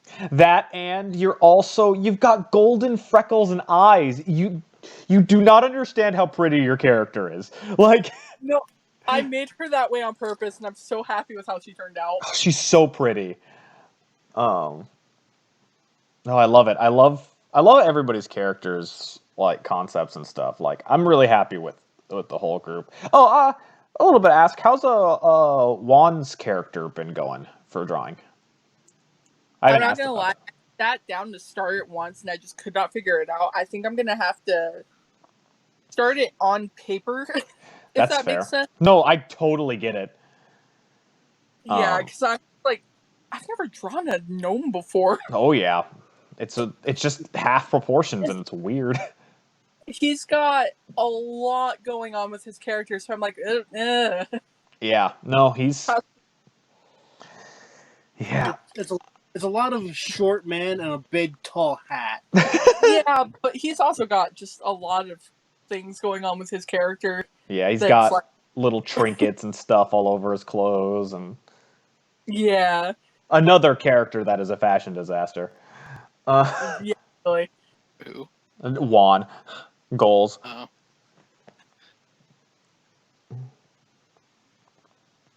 I know. I've been Yes. sitting here for the last couple of days just thinking, like, I need to start it, but where the hell do I start? Where do I start? Oh, we're at the horse conversation. Goddamn. It wasn't as long as you guys choosing boats, but damn, was it similar? I'm never gonna let you guys live that up that it took you an hour to pick a boat. Man, I was trying so hard. I know. So was Matthew. Like... I know, I figured I was going to be the last one to pick anyway. Goddamn. But then Matthew kind of made it easier by trying to bribe. Well, Juan tried to bribe the naval captain. That was fun. Oh. He almost got us all arrested. I mean, I think you guys could have gotten away with just being like, take him away. Like... Oh, man. We probably would have saved him from being blown up at the end. So it was funny because Mater asked me recently if you guys had actually done the rats yet, and I was just like, nope. I'm just letting them decide how it went. I love it because nobody wants to talk about the rats. Nobody wants to talk about the rats, and I love that. It's great. But now you have an even worse memory. That was... Session 6 is awesome. I'm sorry. I'm just so happy with it. Oh. And that kind of goes back to the whole, man, we have really grown as a group through our roleplay. Yeah. And through DMing, because, like, I think I've done a very good job at making the enemies seem actually alive. This game around. They're not just attack, hit. Yeah. Like, I give them some personality and voicing and things like that. Yeah. Just...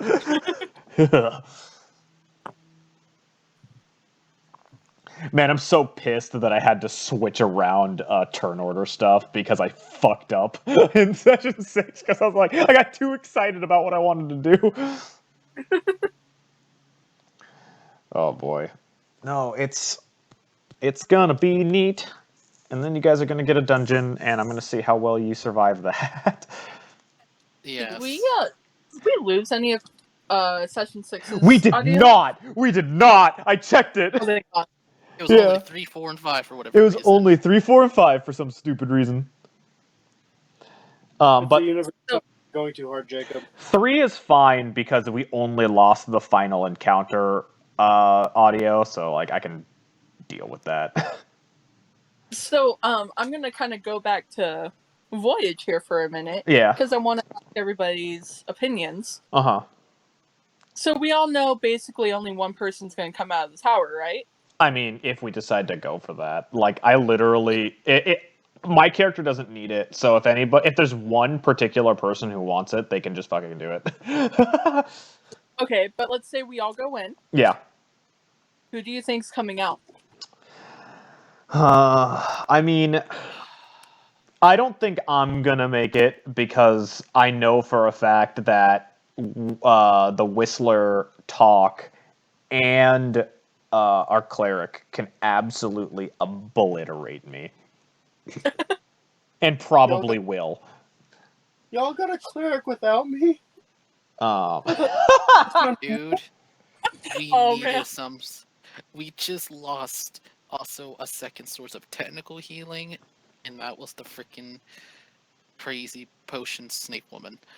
True. Oh yeah, and we also lost. I genuinely think it would be Mater. You think? She has evasion right now. She's impossible to hit. She deals a fuckload of damage. Yeah, she does like 66 at this point. Yeah. So I know a lot more about what's going on with Voyage, kind of how like Jake knows a lot more about what's going on with Bloodhounds. Yeah. So I can kind of safely say I don't think Mater is going to make it for certain reasons, but I can't say why. Okay, that's fair.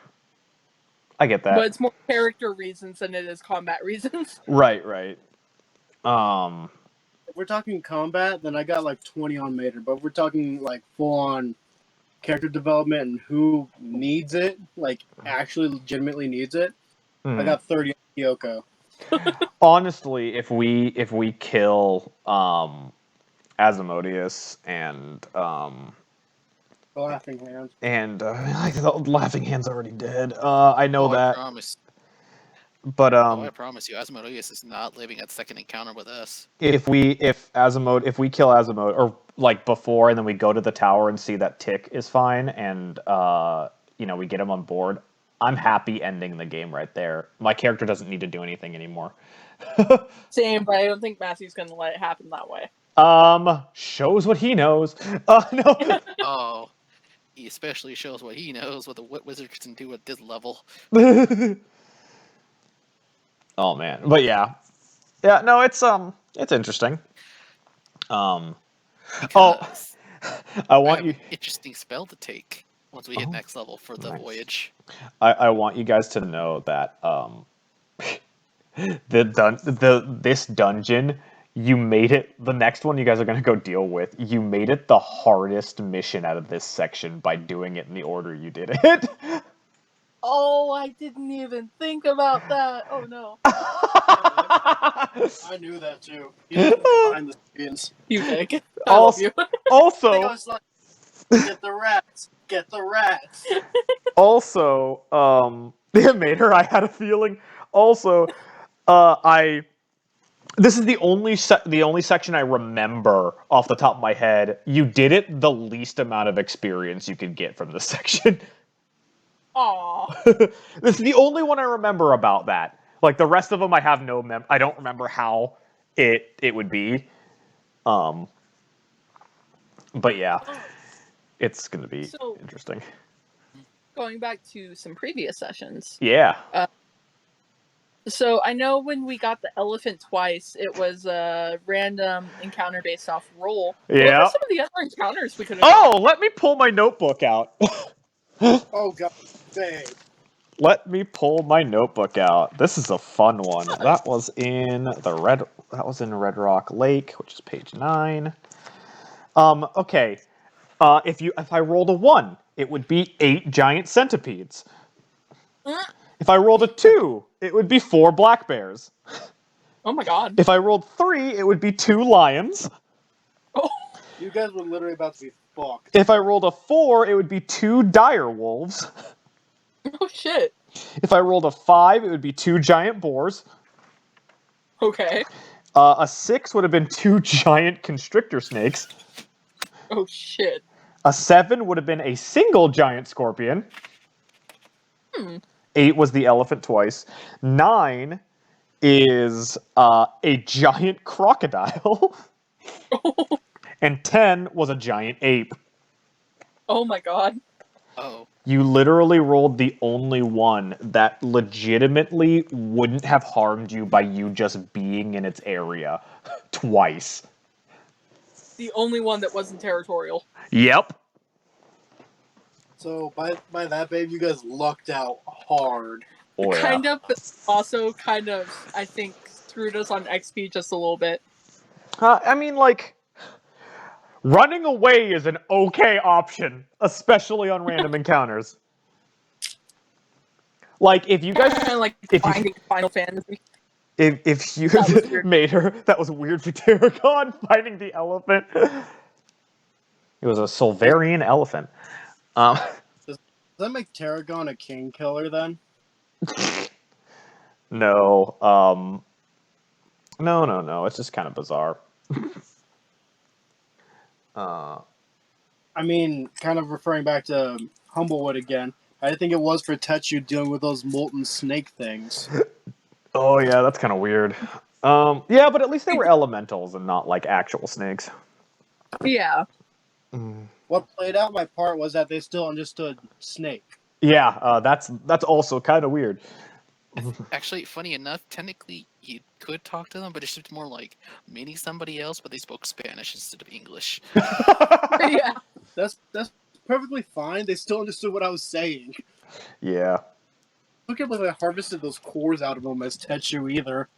Ugh. Oh yeah, I forgot. You still technically own cores. Yeah, I still own like 2 cores. It's so. You know, I'm just over here like, what am I doing with these now? What do I do? What a world! Well, that's kind of the player description. Yeah. I was gonna try and use the dwarf in Humblewood to like imbue my armor with it, so I could get like some kind of fire resistance or something. But the fucker up and closed shop. The dwarf saw I coming rolled. and I rolled for that. I'm sorry. Yeah. the dwarf saw danger coming and ollie outed. Yeah. So I'm going to tell you the weird thing about how this campaign has been so far with your options and what you chose. You chose the hardest first encounter that would have been easier if you did the quest you're going on now first. And you ended up making the last encounter of this section the hardest last encounter. That's weird. So the you were point we expecting us to probably go Candor for first. They were. Nope. I didn't have any expectations on where you were going to go first. He left it completely up to you, but the way he wrote it in his notes was like rats first. Because it would have been just like probably a couple, and you guys would have called that okay, and then go on from there. Well, see, Jacob said the pest problem is not rats, though. It's not rats. It's just a pest. Pest can mean anything. Things. Pest, by definition, means just something that's invasive and Yep. harmful. So I'm emus. a little bit ahead of speech. You're gonna learn that quest means everything. If you come back and they go to explore the mines and the person dies, you do not succeed on that quest. Oh shit. You need to clear the mine out. Oh man. So don't just clear the first room, call it good, and leave. Mater, also it better kinda not. love how, Mater, it better not I be the love how- poor people that are pests. Mater typed, it better not be the poor people. Mater, fuck, that's so the masses. Are we America? That's so funny. That's so fucking funny. That's so good. Hey, But- Mater, I didn't know he was actually making America in D&D. But yeah, Impressive. no, like this is not like unheard of for you, Jazz, for them to be like, we're gonna squeeze everything we can out of a person for their job, like. So like there's 2 things I kind of want to comment on here. First of all, I think it is hilarious that my character, John's character, and Juan's character saw pests in Candor, immediately thought rats. Yeah, I know, right? Oh man. And second of all, I hope you're kind of happy with how Ariza was like, I guess we're going to Candor. Yeah. No, I've been really like my favorite part about what you choose is you guys on top of me were able to help me claw John's backstory out of his character. As the first thing you did. So We're being secretive, you bastard. Anybody watching the stream that's not like a part of our group, John is notorious for having a backstory, but it never comes up and he won't give any details about it. For anyone else watching, he's the most vague bastard you'll ever meet. Oh yeah, it's funny. I've actually. And it's also a way to avoid a rogue, edgy backstory. That's fair. You don't have to make it edgy. No, No, just saying it's how to avoid making it sound edgy. I make it very easy for you guys to do backstory stuff. Well, okay, for John, I have to claw it out of him, but like for everybody else, like you're gonna see something and you're like, "Fuck!" when you realize that it's your backstory. Like you'll just hear it in our voices, like, "Oh God, damn it!" Oh my God! You got to the part where John was buying the cart and he asked who was your supplier, and it was actually the fucking bandits. that he didn't know. Oh my god, that was so funny. Mater, I'm sure your backstory is going to be great. Um. Especially the whole. Oh well, we can't really talk about that because that was in session 6. Oh yes, But you yes. know what I'm talking about. Yep. Like that's going to be very interesting. Yep. Mater and I worked on hers together because she needs help building them, which is fine. I have no issue with that. So she gets to have more connection to the main plot than anybody else because of it. Hoorah! That's kind of really cool, though. And it's more connection from me, and I'm an NPC who's literally heavily involved with the government. Yeah. Starting out D&D, that was Mater's weakness. Like, she could build characters, but never really think of backstories for them. But she's getting better at it. Mater, if it makes you feel better, I was struggling with Ariza's backstory for a long time, and every time we went to D&D, Jacob was like, "Hey, Jazz, how's that backstory going?" I'm like, and I'd leave the call. I'm sorry. I needed to know because I was starting to write quests. I'm sorry. He needed it, babe. I needed. I know. I was trying to also avoid edgy rogue backstory, though. No, but you did a good job. You did a good job, and I think you're gonna be very pleasantly surprised with what I do for your backstory. I think I will be, because honestly, I'm kind of expecting the worst for her goal right now. Ah, I see. Yeah. So Jacob. Oh yeah. I gotta ask, since everyone else is asking, did my backstory kind of hit as edgy rogue? No, I think your backstory works fine because of what we've talked about with your character when you show up. Right.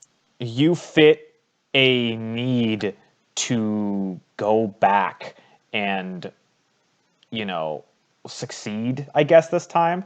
It's not Get like... closure. It's get closure, yes. That's what it is. Thank you. Well, see, that's not really closure, though. It's more of just... It kind of falls in with the whole path he's taken. It's mild revenge. I get it. But, like... Yeah. It's mild and I don't justified. I don't want to talk too much about it because it does deal with... It is a massive story part that Jake shows up in. So... Yeah. But I just wanted to make sure, I'm not fitting that whole edgy rogue archetype. Just don't play your character edgy and you'll be fine. That's the main issue.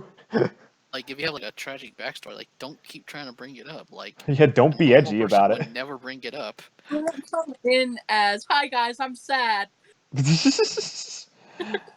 Like, a normal person would not bring it up. They would, like, actually try to keep away from said. Oh, so we just got to the part where Juan went to the library to look up fiends and stuff, and you guys met the librarian in Silveria for the first time. I want to say something, but it involves things I saw on Juan's. Oh no! I'll say it because Juan said one of his goals is to seduce her.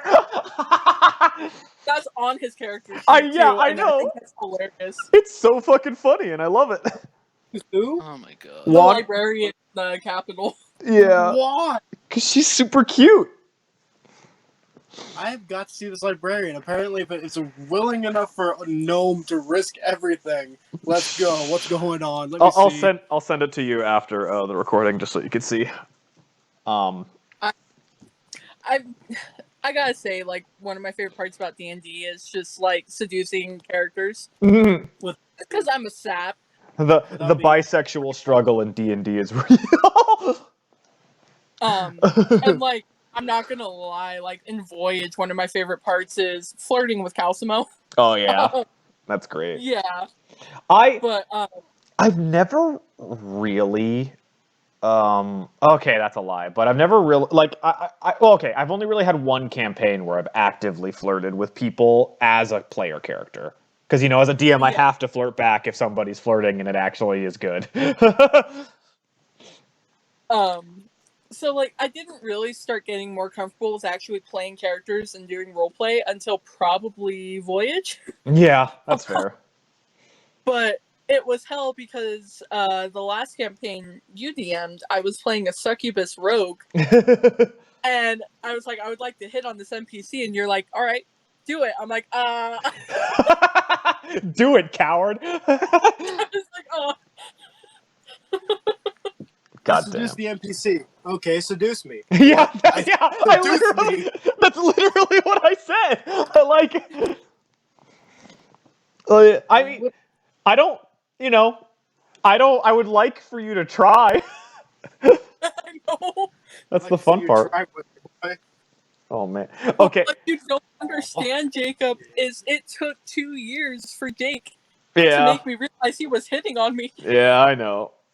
Mater, can I talk about what you told me about Tarragon relationship wise? Because I know you're not there at the moment.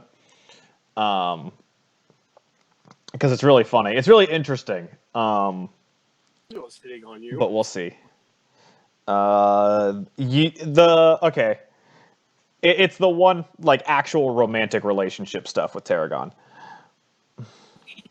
As she's asking which one. Oh yeah, we just got to the Fearbolg priest that was in the library. I miss Genfear. Okay, so Mater said it was okay. So I was talking with Mater, and we are talking about like what her characters who she would like think it would be interesting romantic for. Like Shervil, she thought that my Aspen, the first mate, if that was in Matthew's campaign, Shervil would be all over him. And she told me in this one that she's like, I could see Tarragon and Cambri together. And I'm like, Oh what? my God.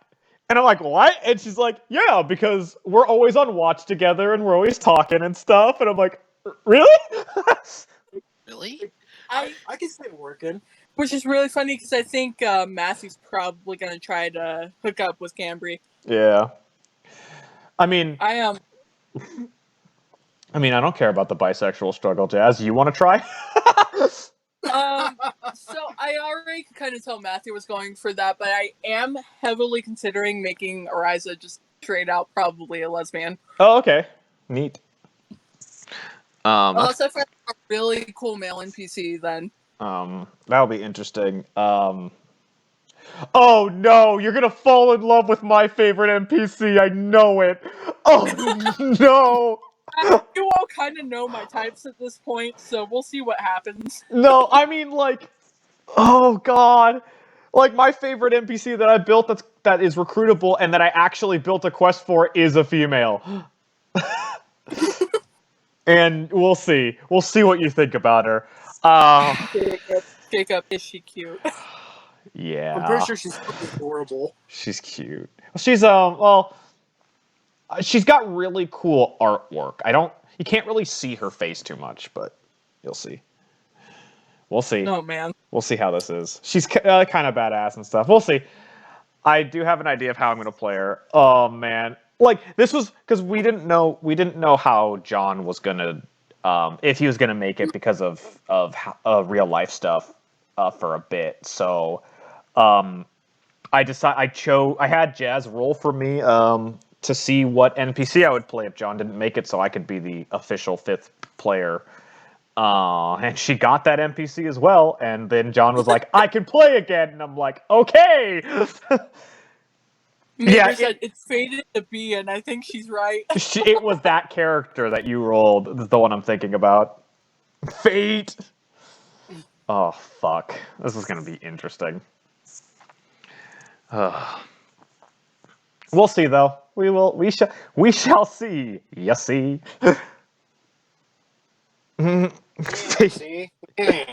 Fate, it seems, is not without a sense of irony.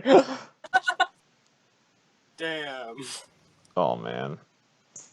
No, I actually have a even split of male and female characters with NPCs that I built, as well as one that is neither. So. So speaking of fate, I'm going slightly off D&D topic. All right. But you guys know how a whole bunch of new villagers got released for Animal Crossing, right? Yeah. I went villager hunting last night, and on my first ticket, I got the fucking robot octopus. That's hilarious. And Mater, mean like genderless? Yes, I do have a character who is genderless. Cool. I mean, it's not very hard when one of the races is a Warforged. True. Yep. I've heard Sprocket 2 Electric Boogaloo. No, I can talk about him. It's actually the first Warforged I ever played. I'm bringing back as a recruitable NPC. Was that in It was a home the group. first campaign? It wasn't. Oh, was it? It wasn't the first one I ever played. It was the second game, the second actual Dungeons and Dragons game I ever played. But it was before you guys started playing with me. Oh, was that the one I forgot how to breathe? Yes, it was the one where the I forgot how to breathe came in. Or I have no idea how to breathe. That's where that first happened.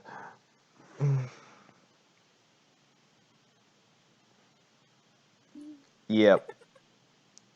No, like breathing? this world has been where I put a lot of previous campaign stuff, because like the 5 heroes that you guys reincarnated from, like the dragon, the dual sword one that was you, Jazz, was my first character I ever played. Oh. Yep. Mater's so excited that you reminded her about Animal Crossing. Yeah, Mater, the update actually dropped early. Yep, they dropped it early. Yes. But yeah, so that was the first character I ever played. Matthew's reincarnation was one of his old characters that was from when we tried to do Dungeon of the Mad Mage. Mad Mage. The lizard folk was actually a friend of mine who made a lizard folk with a dueling feat, and he dual wielded shields. That's awesome. The gun one actually didn't have. Wait, John, do you remember what the gun one was? It was it human? Was it the Human Kingdom? Let me think here. Dragonborn. Oh, it was from Minecraft. Was it a joke from the Minecraft? Yes. Okay. Joke about Artificer Castle. Right, that was a joke. 'Cause actually, John made that one. Okay, that's what that was. And then what was the last one? Oh, the dagger. The dagger I made up as well. But like the rest of the 3, were all references to previous stuff. I like to put references to old games. Man, and I remember that was my first ever D&D campaign, and I psyched myself out so much. I stressed for like weeks. I'm like, I don't know how to build a character, and I'm too scared to ask for help. And then you were like, and then you're like, I don't know. You finally asked me about it, and I'm just like, here, and I just handed you a character. Yeah. But no, that was like the perfect way for me to learn. I gave you a samurai fighter. Oorah. It was so much fun. Yeah, I was just like, here, have this character I was planning to play as an NPC. That was the 5th hero. I forgot what I was gonna say.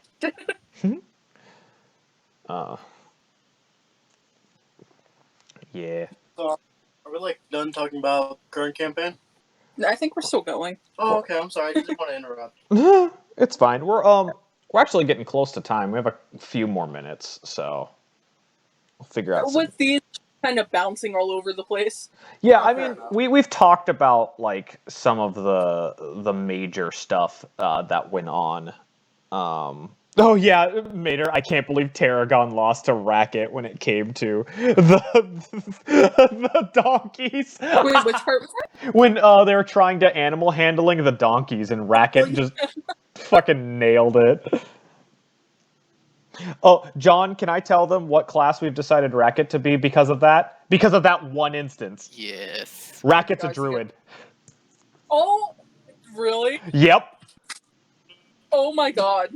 Racket is 100% a druid because of that. Oh my god! Little nature child. Little nature child. Little By the crazy way, you nature wanna know child. what subclass he is? What's so He's a shepherd. Shepherd druid. Shepherd druid. Oh my gosh! He can talk to animals. You can talk to animals. I want to make a roll from Ed and Eddie. Oh, man. No, yeah. I love how John literally built in his backup character. Shout out to my favorite D&D pet of all time, Cinder. Oh, the little ember bat. Ah! Do you like bread? I like bread. Oh man. Oh god. I loved our characters for that game. I loved Caster Campaign. That was fun. Caster Campaign was great. Caster Campaign was pretty fun, especially since I was kind of like quiet 1T, like always writing, shooing shit away from his books. Books were in danger, whooped out the quarterstaff like, fuck off, bitch. Blast, blast, blast, Eldritch Blast. Eldritch Blast. No, guys, you gotta get it right. It was also a lot of witch bolting. Oh, yeah, Jazz. We could talk about it a little bit because you guys are already level 3 at this point in it. What did you think about Juan's spell list? Man, I... Oh my god. You actually have a hint to what his backstory is because you got to see his character sheet. I'm wondering where he's going with all of this. Oh boy. It's going places, I know that much. It is Sounds like he's gonna going places. It's gonna be. Yeah. Fucking love it, John. Love it. Food. Food. The one time our druid shapeshifted into a bat. Ran over by a door. Not just that, but our bat companion that whole time was like, oh my god, I have a friend. Holy crap, you can understand me. You know, you guys, I hope you guys, now that you have horses, you have a cart and horses, I hope you guys don't go for that fucking elephant anymore. So maybe the plan Make no was promises to to Matthew. have the elephant pull the cart. That's not a bad thing that you have the elephant to pull the cart, but I was not ready for you guys to have a challenge rating, like I think they're a challenge rating 6. Oh, that is pretty high for what we're at right now. It made her. That's even more weird for Tarragon. Paragon just said that. What the fuck people use Elephant's a challenge rating 4. It's challenge rating 4? Okay, it's not as high as I thought. That's still a little high, though. I mean, it has a +8 to hit to stomp people. Yes, it does. Oh, that's what I was That's thinking of. terrifying. It has a +8 to hit, right? But it has an AC of 12. Yeah. You. Oh Not man. too bad. I do absolutely love that there was a creature in the next session that had an AC of 9, and your guys are like, what?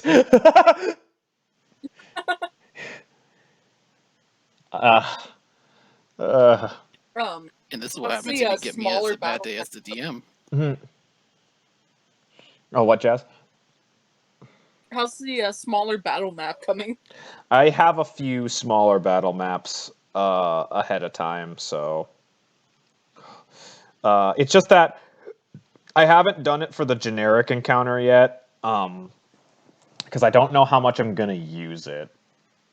I think I've decided that one's gonna stay the way it is, and I'm just gonna start building actively smaller maps every time. Oops.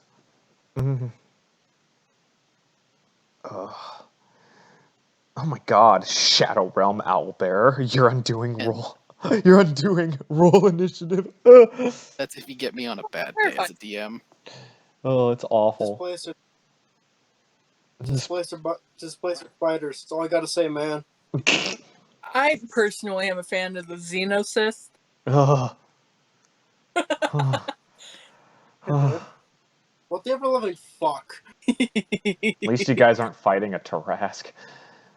True. Shh. Actually, there's so many ways to kill a Tarask. It's like not even funny. Oh, I know. Well, oh god, Latreus did his animal handling roll. That's really funny. Well, we're getting close to the point where we end the session for this time around after you guys go to sleep in your own homes. And you're all constantly... I don't remember what these roles are for. I think they're all animal handling or something like that. I don't remember. But yeah, I hope you had fun being able to do a interesting little experiment to kind of fill up a lost audio for a session. And